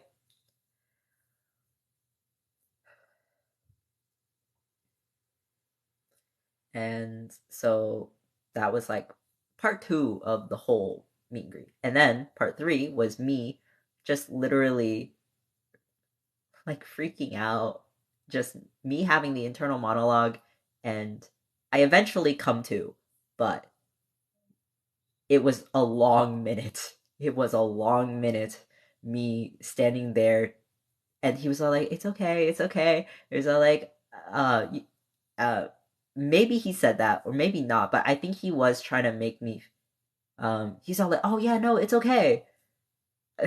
The entire time was me being an idiot and him reassuring me like it's okay. I think he gets it though. About the whole like I I need to unplug this. I don't want to overcharge it. Um, he gets the whole like, oh yeah, fans are nervous to meet me, so he wanted to like try to maybe possibly in my head I'm all like, okay, is he trying to steer me back into, you know, hey, you have a meet and greet, we're gonna meet and greet. I was all like, oh my god, you're meeting me and you've greeted me, and I'm freaking out. I'm freaking out a lot. And this is where I'm all like, okay, push past the nervousness. I know I've already fucked up. Uh, but I was all like, this is the part where I was telling you about how like, okay, I know I'm fucking up right now, but like I still have to pull through with the plan. I like, but the part of the plan that we start off with is I'm supposed to tell him that I'm the artist, right? And now I have to confront him about this. I've now backed him up into, I tracked his ass down. I backed him up into this one-on-one scenario. Nobody else gets to hear this except for the staff. But we are now in a one-on-one conversation where I can finally confront him about the thing that happened to me as an artist under the name of Bioluminescence. He for sure knows what drawings I made him. Or like when I mention these are the drawings I made you,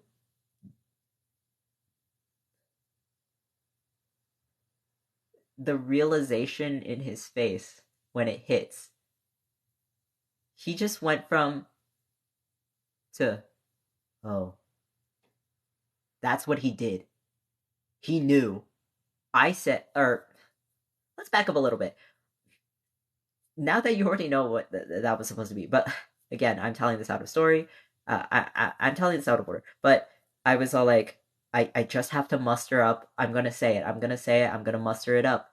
And basically, I told him, I was barely getting words out, but I told him, and mumbling, I was all like, "Oh, hey, Ren, there's something that we wanted to tell you."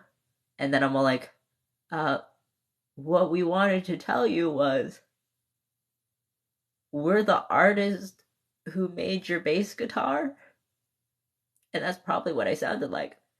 That the way that you're hearing me right now is probably the way that I was saying it when I was in the booth, but I was holding back my tears because I wasn't gonna cry. And the way his face dropped,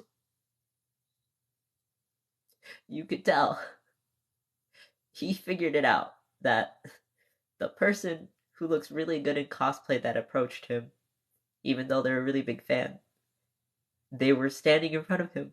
That was the person. You're back? Hi. That is the person who made his drawings. He figured it out. I told him. I said, hey, I'm the person who drew your bass guitar asset. And his face goes, oh. A normal conversation would have sounded like, oh, hey, Ren, man, this is so cool, like, getting to meet you. I really wanted to tell you, like, I was the artist who drew your bass guitar and your karaoke assets. He would have naturally said in a normal conversation, oh my god, you're the artist who did that? I love those drawings. Thank you for your support. That's what would have happened if this was a normal conversation.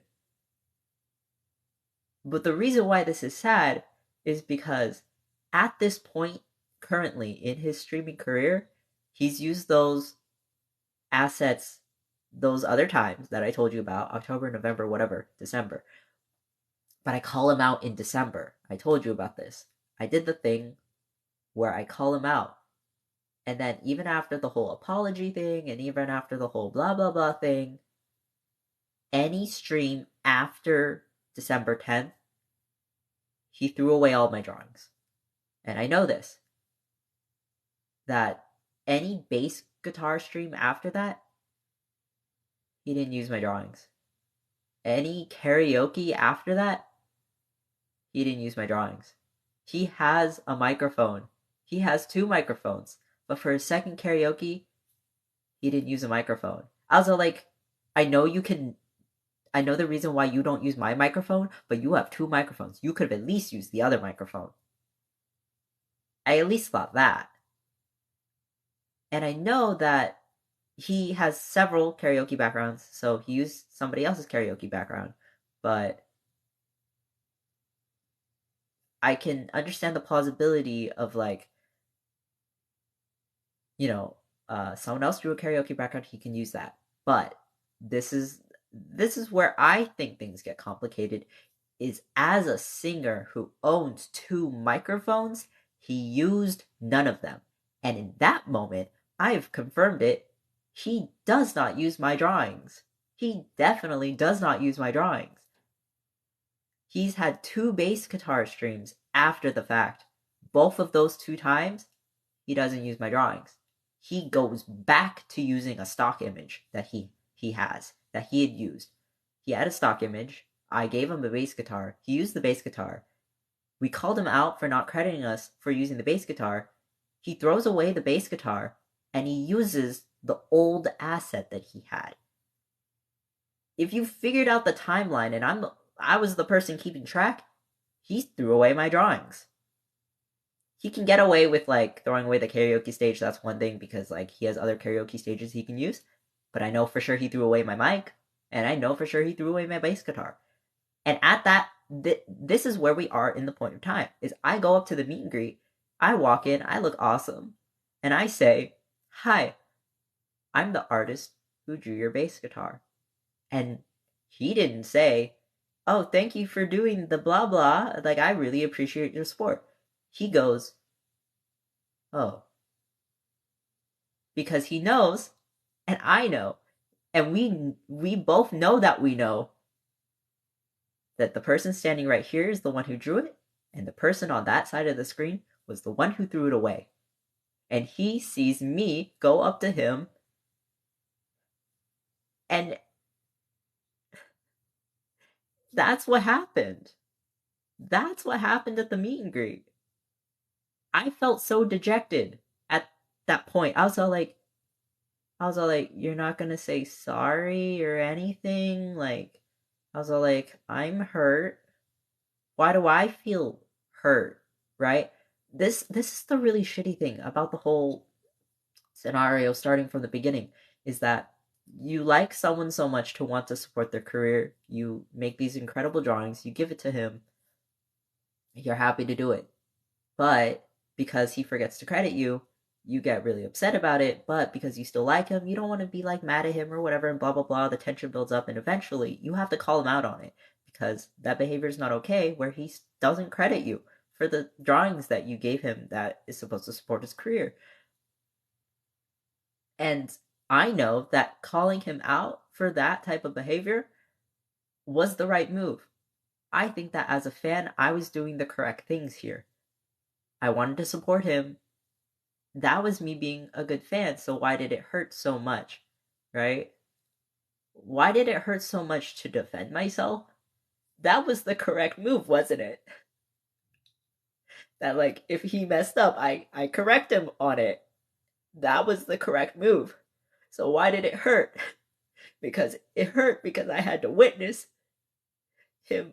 I wait for his, like, karaoke streams. I wait for his next music streams to see maybe I was like, oh, did he forgive me? Is he ever going to use these drawings again? Or did he throw them away? And I'm pretty sure he threw them away. And he's had to make the conscious decision to, like, take those drawings out of OBS. Because there was a day he was all like, oh, let's go through all the different assets I have. And he clicks through all of them. He shows everybody's asset. But mine weren't in there in that stream. Because then at that point, I know he's definitely thrown it away. He threw it away. He threw it away. He threw it away. He threw it away. I know what it's like now to give something that you spent so much time and work and emotions into to give it to him. And now I know what it's like for your favorite streamer to throw away something you worked so hard on. And I kept holding out. I was all like, oh, maybe he was just like, okay, he's not going to use it this time, like, blah, blah, blah, blah, blah, blah. And I kept telling myself that, even though I know. It's hard to say that I know this for sure, I know.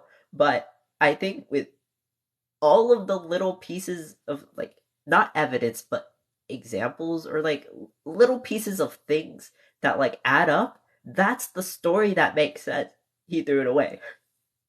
He made the conscious decision to throw it away. I thought I was doing the right thing. I gave him something.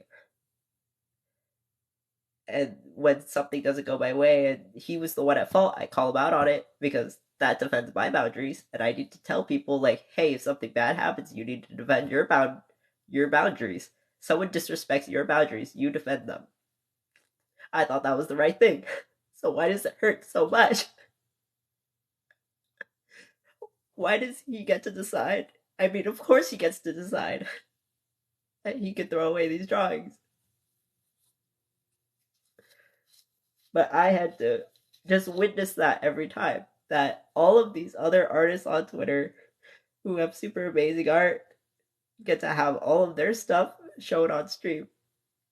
And that all of my hard work and all of the things that I did that I thought I was doing the right thing, I'm the one who feels the most hurt about how I never get to see any of my drawings on any of his streams ever again. Even if I made him more drawings, he's not going to use them. Want to know why I know that? Because I have made him more drawings, and he doesn't use any of those. He's had 2 Mario Kart streams. He doesn't use the Mario Kart wheel asset that other people have seen, and that I know he's scrolled through and seen it. On a stream where he goes through the asset tag, he sees, oh, the Mario Kart wheel, that's really cool, and he doesn't use it. I bring it up, like I posted again. I was like, oh hey, you're having another Mario Kart stream. You said that you were gonna, like, the next time that you have a Mario Kart stream, you said that you would use it, so I posted it again. But I think he did see it. But now that's plausible. That's plausible. He forgot and he didn't see it or something like that. And he doesn't use the Mario Kart wheel. But now that I've posted it and people know that I've posted it, they're not gonna draw a Mario Kart wheel. People are like, oh, well, you have one. I'm not gonna draw you one. If you're gonna have a Mario Kart stream, you should use this asset. This person did a great job drawing. But from my perspective, he knows my account, he knows my usernames, and he knows what kind of trouble I got him into in the past when he used my assets. So he's not going to use any other drawings from the past or in the future. That is the person who walked into the booth. The person who knows that still had the courage to go to Texas, wear cosplay, and go to a meet and greet and tell him, hi, I'm the person who drew your bass guitar and your karaoke assets. And it confirmed it to me. It pretty much confirmed it to me that he knows he's guilty of what he did. Because, like I said, we didn't have a normal interaction. He said, oh.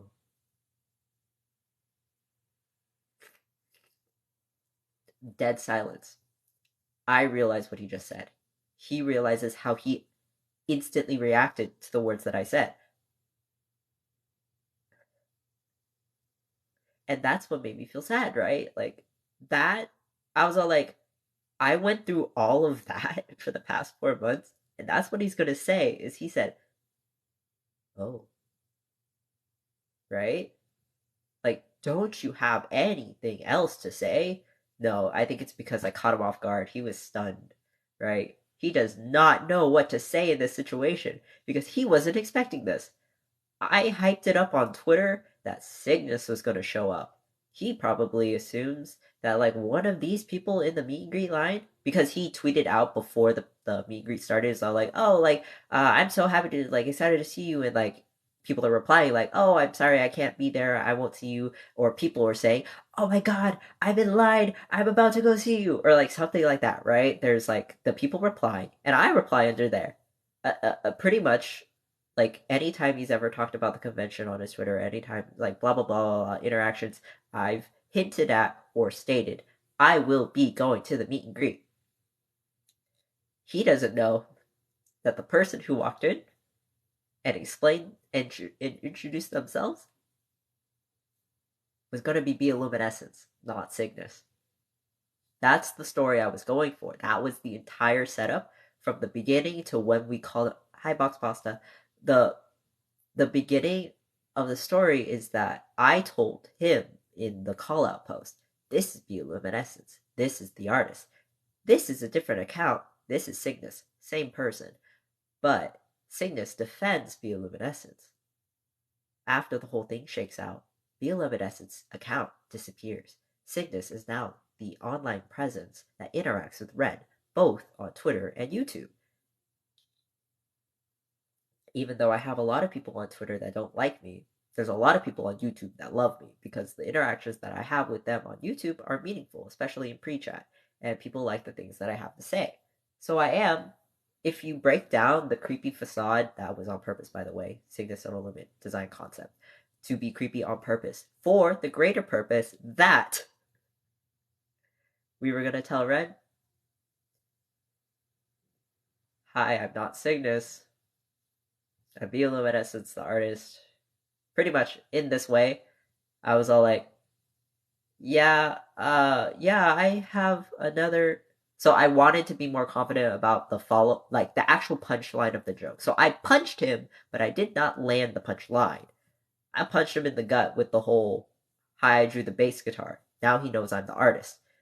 But the next part is where I get really disappointed in myself because this is the part where I was supposed to tell him the D's nuts, and I was all like, "Oh yeah, but I also wanted to tell you, I have like another account that I go by on Twitter." And yes, I was like kind of stuttering a little bit, like not getting my words out.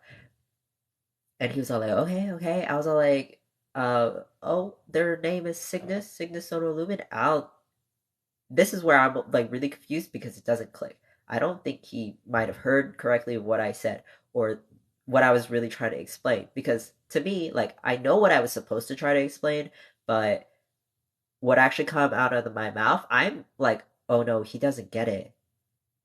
Does he not know who Cygnus is? But like based off what I thought a lot about, like, blah blah blah, like I was like, okay, I think you would have had some kind of reaction if I brought up that name. He didn't have a reaction, but that might just be because I was just a mess. And then I said, "Oh well, the reason why we."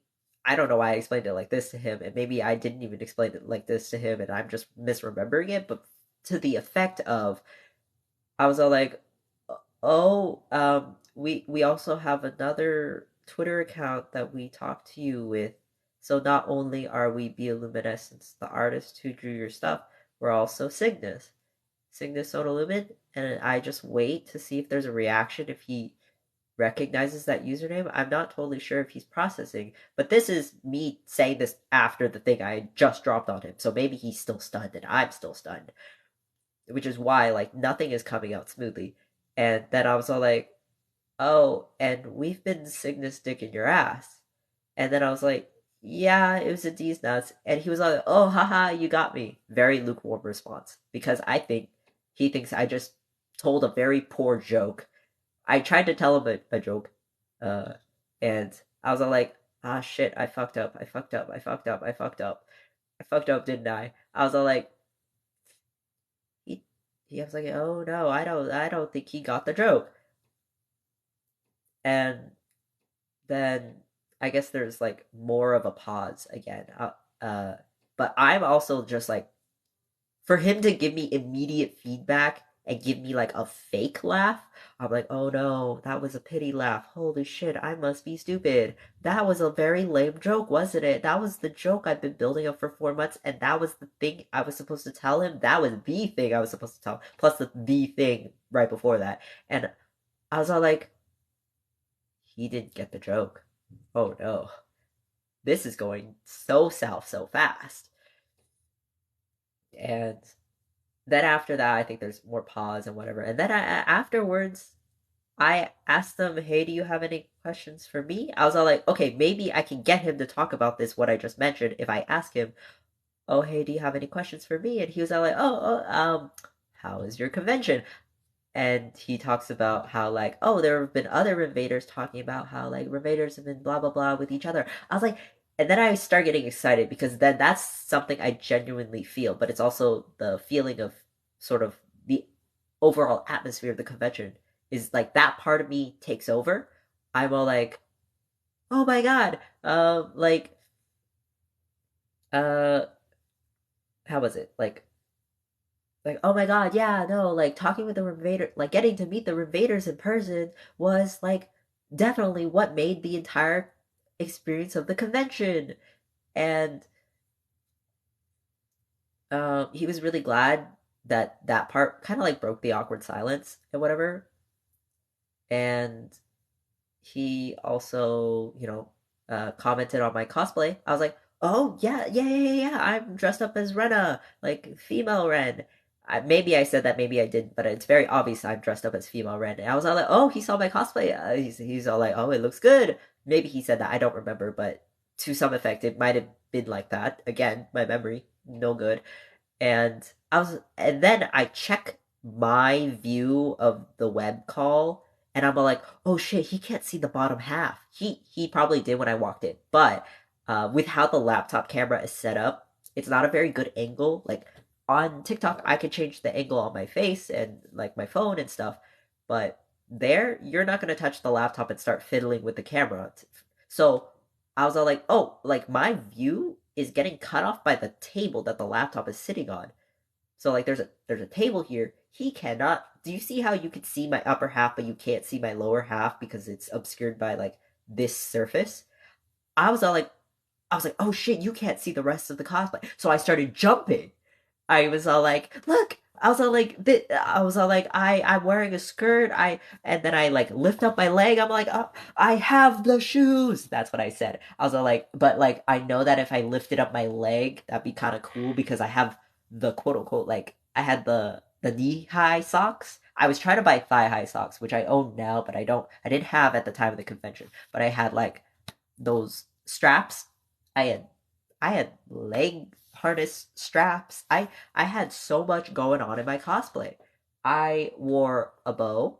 It was very cute. Oh, this is what I mean by like the cosplay I put together, and this is what he's saying. And this is like parts of the things that you've seen, but let me go over the full cosplay. Is that when I say that I dressed up in the image of what I think maybe Ren thinks is hot, one, I wore a ponytail. You've seen me in a ponytail. It's pretty damn cute. I think 𝐿.𝐿 would agree.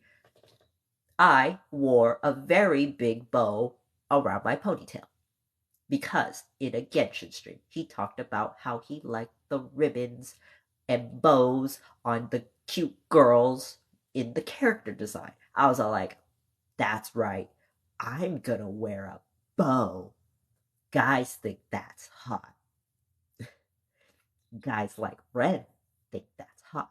I'm gonna wear a skirt, which I know he's actually admitted to on stream that he has worn a skirt because he also knows that if he told girls that the fan art's gonna be amazing. But yeah, he himself has like talked about this is where I get the sense of like I want to look super fashionable in female clothes, female like stereotypical clothes. Um, was that he's expressed he doesn't like how men's clothes are so boring and always the same, and that he likes to look at the women's section and like he likes to see that like oh but like women's fashion get like all this cool more fashionable things, right? There's more fashion thought in the fashion industry when it comes to women's clothes. So I'm all like, interesting. I should just dress up as a very fashionable woman, but in 𝘂𝐿 cosplay because I want to serve him the fantasy of a like, hey, I think 𝘂𝐿 would look really good in this, which I did. I know I looked good, especially because I have a cute waist. I wore a corseted waist belt. You know I did. I have a cute mini skirt. I know that he likes skirts, right? This is like I know this is kind of just funny this way. Um, and he probably thinks like things like skirts are hot, and I know that he's talked about like like really tall socks and like knees are really cool, like being able like guys there's guys who are like into girls with short skirts, tall socks, and have their knees exposed. I was like, that's the fantasy I'm going to serve him. Or like, quote unquote skin flashes. Like a lot of me is covered up, but I got some really cute knees, right? And I have this thing that accents my waist. I have a bow that accents my hair. I have makeup that accents my face. I have nails that accent my hands. I've got like, the socks and the shoes that accent my legs. I have everything. I'm gonna give him everything. I'm gonna give him all of the visuals and my interpretation of what I think 𝘂𝐿 can like my version of 𝘂𝐿 looks like, and that I think is the girl he wants to see walk into his booth. Now, of course, that's all a guess, but it was a pretty damn good guess because everyone at the convention thought I looked amazing. So of course, 𝘂𝐿 was very likely in that same population of people that also thought I looked amazing, which I think I can somewhat pretty much confirm based off of his post-con stream when he talks about the cosplayers. And he's only referring to 3 people. There were only 3 𝘂𝐿 cosplayers, but that's still a lot because out of all the 𝐿 cosplayers, there was the most in quantity 𝘂𝐿 cosplayers. So he sees the cosplay. the cosplay I specifically put together for the audience of one person, but I know that a lot of people will appreciate, myself included. But I really put together that outfit with the idea of like, most specifically, could I wear clothes that I think could appeal to Ren? And I know that some people are all like, oh, why should you dress up for a guy? I was all like, for me, male manipulation. I needed him on first entrance, on first impression, that I looked good. You know why I told you about the whole, like, why I wanted to look good walking in, for the extra shock factor. Hi, Cygnus. What's up? What's up? What's up? I'm talking about the convention that I came back from. I talked a lot about it already. I think I'm probably gonna edit this VOD and the previous VOD and upload both of those to YouTube so that people can like see and compare both and see, etc. So if you missed a lot of the live, there's a good chance this one will be uploaded. It just will take some time because again, I'm still processing. Plus, I need to edit out some parts where I get interrupted by home environment. Okay, it is 8 o'clock. We are now 2 hours into the live, and I would say I've talked a fair amount about the con. There is still more that I want to talk about. These nuts. So he appreciates my cosplay. I know because he talked about, he both like brought up, like I didn't say, I was like, oh look, I'm in cosplay of you. No, he was all like, oh hey, your cosplay looks good. I was like, yeah, I know I look good. Watch them, yeah. See you. Have a good stream. Bye. Thank you for stopping by. But other things that he said, other like in between pauses and in between whatevers, and that time when he said, "Oh," and there's silence. I forgot exactly in what order he said certain things, but I know he said this one. He said, "Thank you for your support." He said more than that, but I know for sure, I can tell you that he did say that part at the very least. He didn't say, "Oh my god, thank you for your support." He said, because I think I broke his brain a little bit, that he sees this person in cosplay, but he knows I'm also the person he betrayed. Or at least knows that we both know that he threw away my drawings, but that I'm still fan enough to look this good in cosplay for the extra shock factor for when I drop that bomb on him, that I'm that artist bomb, but I look bomb as fuck. Broke his brain. I blew it to pieces to the point that he himself is also speechless. We're both speechless. And he breaks the silence in one of those silences is he goes, "Oh my god, there's sound outs." Can you hear the sound out on the fuck? Okay, no, but it's, oh, they turned it down. Oh, thank god. I thought that was just gonna be in the VOD. Oh god. Okay, but yeah. He breaks the silence and he doesn't say, "Oh, thank you for your support. I really like those drawings." He says, "Thank you for your support." Because now I know he's figured that out. He's both perceived the person who's this much of a fan. Oh, I even told him. Oh, this is another piece of conversation. I even told him I flew from California to go see him. I said, when I heard 𝐿.𝐿una was announced, I booked a ticket to Texas. I flew from California. That's a lot to say to someone. I know that a lot of like livers, when they go to meet and greets, they're kind of astonished when they hear things like, they flew out to see me. They bought a plane ticket just to see, like, legitimately, if 𝐿.𝐿una was not announced, I would not be at that convention. No, the only thing that made it worth it was that I know I could get a meet and greet ticket with Ren. And I did, which is why I flew. So then I get to tell him, I flew to go see you. I flew from California. And then he like kind of does that like face. I was like, California. And then in my head, I actually tell him this. I was like, I know that, yes, California has Anime Impulse, and that a lot of people online and Twitter have speculated that 𝐿.𝐿una might be coming to Anime Impulse in the Bay Area.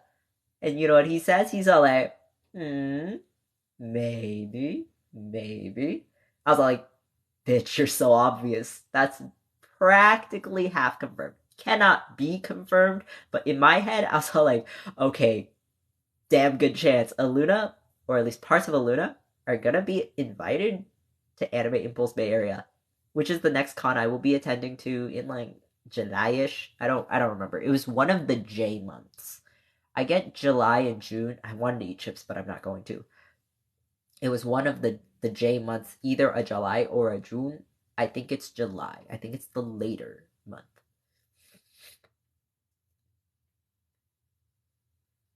And so that was more of like a positive thing in that's the very rapid but also vacant, but also just like monumental but also minute expressions and variation, or not expressions and variation, but like experiences that I was having in that booth. I was going through it all. I was all like, I'm happy, I'm sad, I'm confused, I understand. I was going through everything. I don't know how to explain it. It was like everything and nothing. It was like so much and not at all at the same time. And so one of the positive experiences would be things like he's kind of hinted at, I kind of hinted at, I was like, hey, 𝐿.𝐿una Bay Area, question mark, question mark. And he's all like, maybe, maybe. And I'm like, interesting. And that made me happy. As you can see the way that I light up in my face, I was that happy. I was all like, I don't get to see my own reflection that much, but he got to see me. He doesn't know what he looks like for the most part. He's not paying attention to that. He's just looking at me, and I'm just looking at him. So when I'm like, in the mirror, or like when I'm on camera, I am for the most part looking at my own expressions. Now that I'm saying this, I can understand what he saw from his perspective in the booth. That was the person who showed up to his booth, and this is what they looked like when they were talking. I was like, oh, I looked like that, pretty much. I tried to keep it in my head. I kept replaying the scenario over and over in my head of like, how am I going to tell this to chat? Do I want to tell them like this? Do I want to tell them like this? Is this what happened? Am I going to tell them this? So that's why I know that this was going to be very tumultuous, because I know, Gumi lover, I know you gotta go. Bye. See you later. I know I was a little late to replying to your comment, but I was in the middle of something, so sometimes I did see the comment. I just didn't immediately address it. But yeah, that was one of the positive notes. I guess I could say that that was like a positive note, like a fun part of the conversation. There were the awkward parts. There were the jaw drop moments. There was everything. There was the funnies. There was the awkwards. There was the difficult. There was the easy. And I had to fight through it all. Like, I don't know where this conversation keeps turning and twisting. I was like, I was going through it all.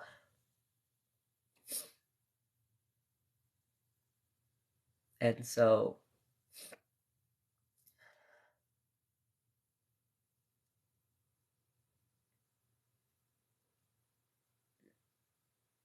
I think at that point, I get my 1 minute reminder.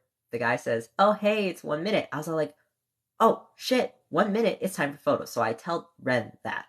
I take off the headset because I want to put back on the horns, so I can't talk to him anymore for like that portion. And so I was like posing. Oh, this is another thing. I was so stressed about posing that the entire day before, or the entire day, but leading up to that meet and greet, I was practicing all my poses, making sure my angles were good, because I only had a very few shots, literal shots, photos. I only got a few shots, and I wanted at least one of them to be good. And I'm so glad that one of them at least came out decent enough that was the one that I posted when Ren said like, oh, thank you for like blah blah blah meet and greet for the people who came, blah blah blah blah blah blah. Like that type of tweet. Everyone was posting like their tweets, or in the hashtag about like what their meet and greet was like. And I had the photo that I wanted to show. close enough to it can't be perfect. Staff isn't actually trained in taking good pictures. They just will take a photo of you. You need to account for that.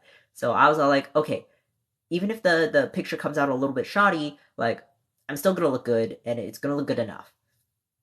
Because if you think about it, everyone's photo is pretty much gonna turn out like that if the same guy is taking crappy photos.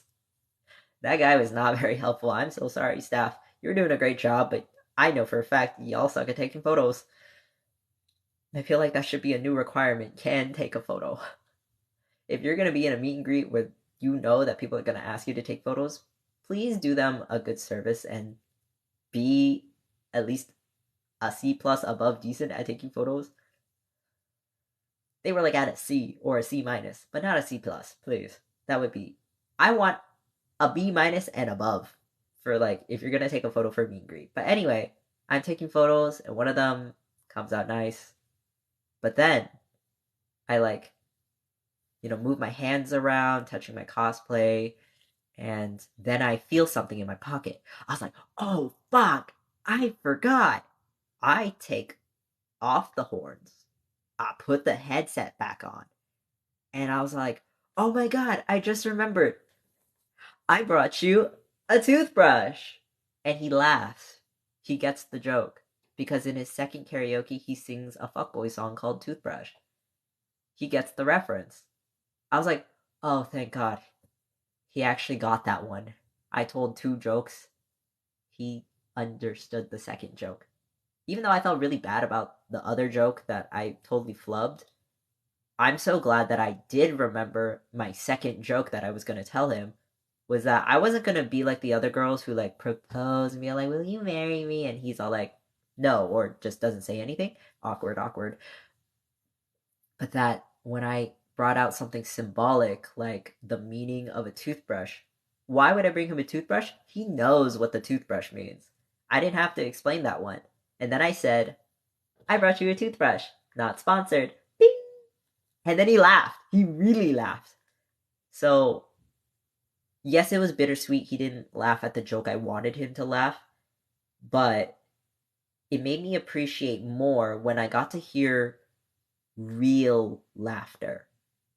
The other one sounded like pity laughter, like oh haha, you got me. No, he said it like that. He was like oh haha, you got me. He's bewildered. He does not know what's happening because the joke makes sense in my head. Joke does not make sense in his head. I tell a different joke. I tell him the joke about the toothbrush. I'm like, I brought you a toothbrush. Not sponsored. Bing. And he knows what that joke is. Because it's funny for me to bring a toothbrush, but he gets why I brought a toothbrush. Things like bringing up product placement and saying not sponsored, that's a very streamer, liver, slash YouTuber, like whatever, content creator, video person. Like, that's something that a lot of people say is like, I have a thing, but it's not sponsored. He also laughed. Then I said, bing! Because I know I wanted to show off my smile and like give him a wink. And he laughed. He really laughed. That meant so much to me. Right? After everything I just went through in that booth, and it took me like 2 hours to explain, not actually 2 hours, but it took me at least an hour to explain 4 minutes in that booth. I'm so glad that I remembered I brought a toothbrush. I'm so glad that I thought about bringing a toothbrush, that I remembered that I had a toothbrush, that I was able to show him I had a toothbrush. 'Cause baby, you don't have to rush. You could leave a toothbrush at my place. At my place. That's what the song is. Like the very first lyrics in that song, and he sang it in karaoke. That's the meaning of the toothbrush. It's a fuckboy song about like, stay over one more time. You should even leave a toothbrush. Stop rushing out my door. I want you to stay again. And that's the message I'm giving him. I was all like, I brought you a toothbrush because I do want to come back again. Even if he knows that I'm the artist he screwed over 4 months ago, I would still bring him a toothbrush. I would still fly out to see him. I would pay this much money to look this good in cosplay and to have a meet and greet. And the very last thing I do is I bring him a toothbrush. I'm not like the other girls who proposed. I proposed, but with a toothbrush. I was all like, I think you know what this means. I'm the type of girl who wanted to bring you a toothbrush. To the guy who sang a song about wanting the girl that he likes to leave a toothbrush at his place. And you know what's even freaking funnier? Because the timer goes off, I'm like, oh shit, that's my time. I like take off the headphones. I grab my horns and I accidentally left the toothbrush at his place. I physically left a toothbrush in his booth. And I didn't realize this until after I left and the next person came in, the Vox cosplayer. I was like, I was all like, okay, before I leave this area and I gotta go, I said I was gonna meet up with my family downstairs after I finished my meet and greet because then we were gonna go home. I was like, oh, make sure I have everything before I leave. And I pat everything down. I'm like, oh, fuck, the toothbrush. After everything we just went through, I was like, oh, fuck, oh, fuck, oh, fuck. I left the toothbrush in there. I freak out. And then I just wait because I know that the next person is gonna leave the booth. I know that they had one ticket, so it was gonna take 1 minute. And they walk out, and I'm expecting them to like, oh, hey, you left this here. No. They grab a poster. Oh, I grabbed all of my other things. I just accidentally left the toothbrush. I was all like, oh, I didn't leave a poster there. It was that poster that I showed you earlier. A fan gave this to me for free. It's really cute. I love it. I brought it back with me, obviously. And I was all like, oh, I didn't leave a poster there. That was somebody else's. And then staff comes out from behind them holding the toothbrush. I was like, oh, I am so sorry. I did not mean to leave that there. And I really didn't. But it's really fucking funny now because that song is about you don't have to rush. But because I rushed out of there, I accidentally left the toothbrush. And then the people behind us in line that are about to go in, they're like, a toothbrush? And I was all like, oh, have you seen Ren's second karaoke? And they're like, no, we haven't. I was like, oh, that's why. Okay. In his second karaoke, he sings a song called Toothbrush. It's a fuckboy song about blah, blah, blah, blah. And they're like, oh, I get it. But that's not the best part. The best part was when I connected with the Vox cosplayer on Twitter because I saw them post their photos of their meet and greet, and I was going through everybody's like photos of their meet and greets if it was available on the hashtag to find. And do you know what I see in the photo of somebody else's meet and greet? On the table next to the Vox cosplayer is my toothbrush. There is physical evidence. There's photographic evidence that I physically left a toothbrush at his place. I was like, this is so fucking funny. Not only was my joke funny to him, it is now expertly funny on new levels to me now at this point because I did the thing in the song. I left a toothbrush at his place. I tell my friends this. They were like, are you sure you did that by accident? I was like, yeah, it was by accident. Does nobody believe me? Well, the Vox cosplayer believes me because they know that I was freaking out, panicking that I accidentally left that in there. I didn't know that when I left it in there, that it was gonna make it in their photo. Anyway, so I'm pretty good at Photoshop and stuff like that. So I messaged them on Twitter. I was all like, I'm so sorry about I accidentally left the toothbrush in your and it's in your photo. I took the courtesy of photoshopping the toothbrush out just in case you wanted a version of the photo where the toothbrush wasn't there. But because like we were very friendly with each other, like in line and like at the con, and we're taking photos. I have photos with them. I posted it on Twitter. Is that I don't think they mind. Like overall, I think they had such a you gotta go, bye. Thank you for sticking around. You did get to hear pretty much most of the story, so thank you. I really appreciated that you stuck it through and that you thought this was entertaining.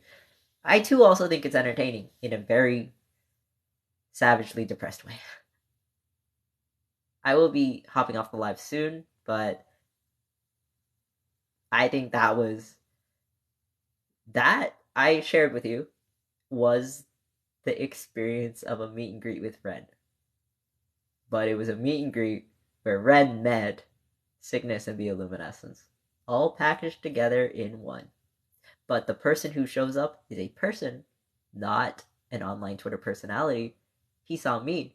He saw me be human. He saw me mess up. He saw me power through. He heard me talk.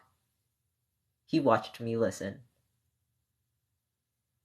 And he saw me get excited when I wanted to show him like my cosplay. He saw the way that my face lights up when I talk about meeting the invaders and that I've had a wonderful convention.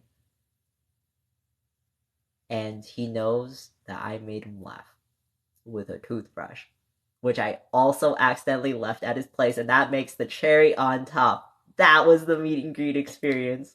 I was all like, I felt like a fool. But I know that I was a courageous fool, and I followed through. That was the experience I had.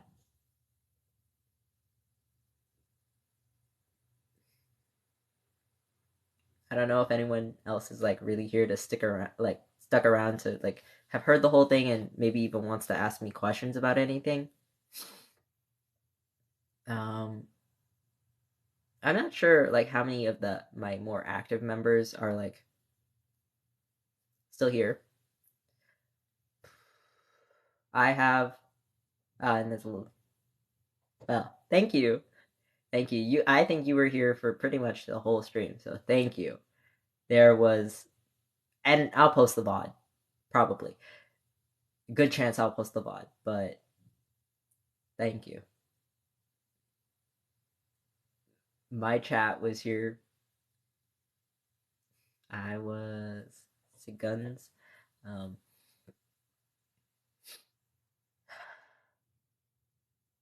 That was a lot. I actually did cry. I knew it. I knew I was gonna cry. Because the parts that were genuinely sad, I can allow myself to be sad, that's fine. The parts that I was happy about, I'm so glad I get to express that I felt genuinely happy. There were times that I wasn't happy in that boo, but there were times I was so excited. There were times that I was so embarrassed. I went and felt so human. It was an entire mental refresh because the entire time I've always just been interacting as an online account on Twitter, YouTube, and whatever. But I told him I was 𝑒𝐿.𝐿 and I was Cygnus.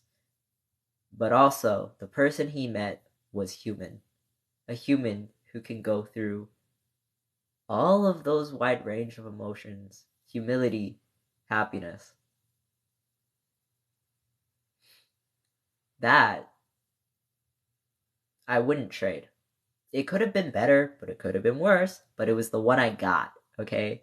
That is the theme of a lot of what the convention experience is like, maybe you can expect certain things and maybe things don't go your way. But remember, that's what you got, okay? Make the most of it. Emmy, are you back? Hello, welcome. I just finished like pretty much the whole story of it all. So don't worry about like trying to like get me to re-explain anything. For the most part, I think I am gonna post the VOD. I do just have to like edit some parts out. Can I ask what was the name of the Anime Bay thing? Yeah, so in California, Anime Impulse, which is normally held in like other locations, will be coming to the Bay Area. Anime Impulse in the Bay Area. So I know that they've held it in San Diego, and I think I know that they've held it in another location. But the Bay Area, very conveniently, is going to be fairly easy for me to attend. So I'm very excited. I definitely plan on. I have made updates to my cosplay. Oh, let me show you. I have a claw. Oh, you know what? I also have the figure I was gonna unbox. I'll do that on another stream, okay? I'm so sorry. If anyone waited for me to unbox the figurine, I don't think I'm gonna do it today. But I bought this really cool finger claw that I'm gonna. It doesn't look like Ren's, but it looks like it matches my shirt with my actual cosplay. So I thought this was really cool.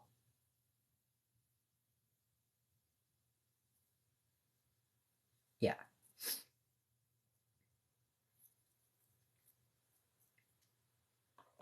If there's ever, this isn't going to be the one and only time I'm going to talk about the convention. If it ever comes up that there's something relevant that I want to bring up, I'll bring it up, but in a future live. But for the most part, what I really needed to say was close enough to like the comprehensive experience of what the meet and greet was. I did talk a bit about like what was the convention experience like, what was the experience of being a fan of Niji Sanji, and what was the experience of being a cosplayer at that convention. But most importantly, I really wanted to tell you what was the meet and greet experience with Ren Soto like. And so I'm getting hungry. It's pretty much 8:30. That's kind of close to 9. I don't think I'm going to go all the way to 9. I'm going to head off. I'm going to say bye-bye. Thank you to everyone who is here with me, even if you only stayed by for a little. I hope you can continue supporting me, and I hope I can keep supporting myself. I hope that I can keep supporting you, and I'm gonna go have dinner. So bye. See you later. I'll see Rah. I'll see you in another live. I'll let you know when that is.